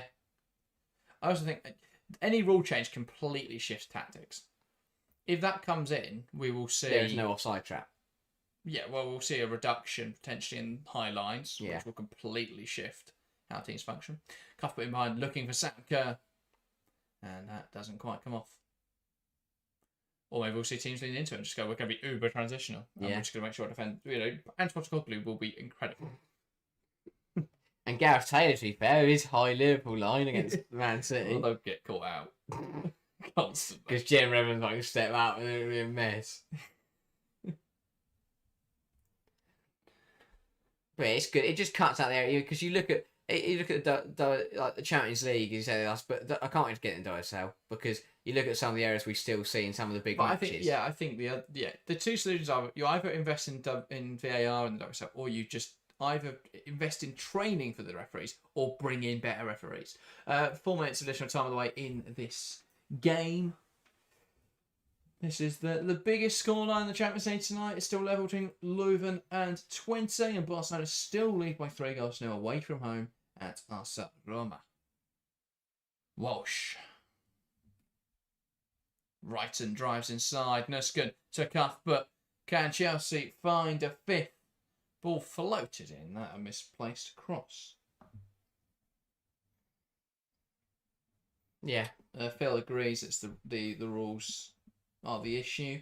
Ahmed says sick people keep commenting the fake scores. Yeah, I'm not sure why people do that. If there's anyone watching who puts in fake scores, let us know why. It's genuinely, what's the point? We're watching the game. We're not going to go, oh, well, it's 2-0 then. Like, I just don't. Imagine you sit down for your evening, you go, tell you what I'm going to do. I'm going to comment fake scores on the watchalongs of football matches. What a pastime. Evening's entertainment. And Dongala knocks it out to the left-hand side. Puts it in behind for Bogoas. Great defending from Bright to get across. Just got to keep professional, keep the clean sheet intact. I think Millie Bright is keen to make sure that is paramount. Yeah. I think it's just been too bad defensively this season. It seems to be like 1 goal conceded in lots of different games. Which I don't think it's too bad. But still 3 goals in the league and 1 so far in the Champions League. Yeah, not bad. Only United have a better defensive record. And they're just incredible defensively. Yeah, and their attacking record has been really good this season as well. United are a very good side. But Chelsea this season have conceded to United, City, and Twente. And there's one other in the WSL. Villa. Don't think that's too bad at all. All top half teams. Yeah. Although Villa Twente couldn't was disappointing. hit a band or a banjo against Leicester. Very true. Emily Salmon curves on top corner against Chelsea, but she's throwing off 3 times against Leicester. Just can't quite find the target. Into Hermano. Knocks it wide. Chelsea players must see that Kerr Wrighton's put the cross in and just go, tell you what, I'm just going to kick it off. I'm going to jump backwards. I feel See if I can kick it in off the half turn. Kerr put so many crosses in, had so many efforts, and not a single thing has gone in. Oh, well, Chelsea did have the biggest score line, but guess I'd have ruined that. It's FC Barcelona. Raymond Barca 4. Graham Hansen set up by Pina. They've subbed on their real attackers. And Bayern Munich, an embarrassment. Roma shouldn't have lost this 4-0. Yeah, but the fact that Roma only conceded 4 and Bayern conceded 7. 29 shots. Only 12 on target. 8 big chances for Barcelona. 29 sounds small when you consider Leon's 46. That's true. Very true. Barcelona probably had more shots last week anyway. But yeah, Bayern Munich No, they had 21 shots. But- Oh my god, OH Leuven are winning. No way. OH Leuven 2, FC Twente 1, Champions League debutants on 4 points from 2 matches as it stands. Oh my days. That's Wow. incredible. That's incredible. That's history. Yes, it's present actually. Oh, yeah, no. Don't know what your history It'll is. go down in history. Nuskin. Cuthbert carries it forwards, looking for options. Kerr on the right hand side. What can Chelsea make happen? Can they reinstate the biggest win so far this Champions League match week? Kerr, Hermano, to Potter, through to Wrighton, in on goal. Oh, God. Liagre got the. Liagre just pokes it away. OH Leuven now level on points with Chelsea in the Champions League. Wow. We said that pot 3 teams taking Bit. points from each other. OH Leuven are going for glory. Wow. Just makes Chelsea's loss. They draw with Twente look worse, but alas. Oh, wow. Ah, well. Ball into the box. Headed away. And Ndongala gets it clear. And that is full time here at Stamford Bridge. Chelsea 4, Paris FC 0. A commanding win for the Blues to get back to winning ways in the Champions League after a draw to Twente last week. And next up for Chelsea in the Champions League awaits SKN St Pölten. So that should be a much more comfortable game. Quite easy fixtures to start this Champions League continue for the Blues. Enjoyable watch though. I think this is a much more enjoyable game from a Chelsea fan's perspective. I think this is a much more dominant showing. And hopefully this continues. But yeah, played a very aggressive start date. It paid off. Chelsea got the goals and they won 4-0 in the end. The goals coming from Sonny Baltimore, Jana Rittinkanu, Liz Thompson and Erin Cuthbert. But yeah, thank you Kevin Mincy. But we are not going to convert our lives to Jesus Christ. We'll be back next week with internationals. Nothing this weekend. It's going to be very sad not being here, but we are going to go check out some grassroots women's football, so we may put some of that on our story today. But yeah, other than that, we'll be back for the internationals in next weekend, which is England taking on Brazil, and we'll be back for the Tuesday game as England take on Australia. So 2 very interesting internationals. Other than that, we'll have a lot of sort of WSL roundup content looking at the first 6 weeks in the season, so look out for that over the next few weeks. That was everything from us today. Thank you guys. Hope you have enjoyed. If you have, make sure to subscribe to the channel if you are new, and if you've got nothing to do now, go and check out one of our other videos. We had a great video guide today looking at Wiegman's England squad. So if you want to see why Katie Reid being included is a good choice and Taylor Hines is not, go and check out that. That's everything though. Thank you guys very much for watching, and we'll see you next time.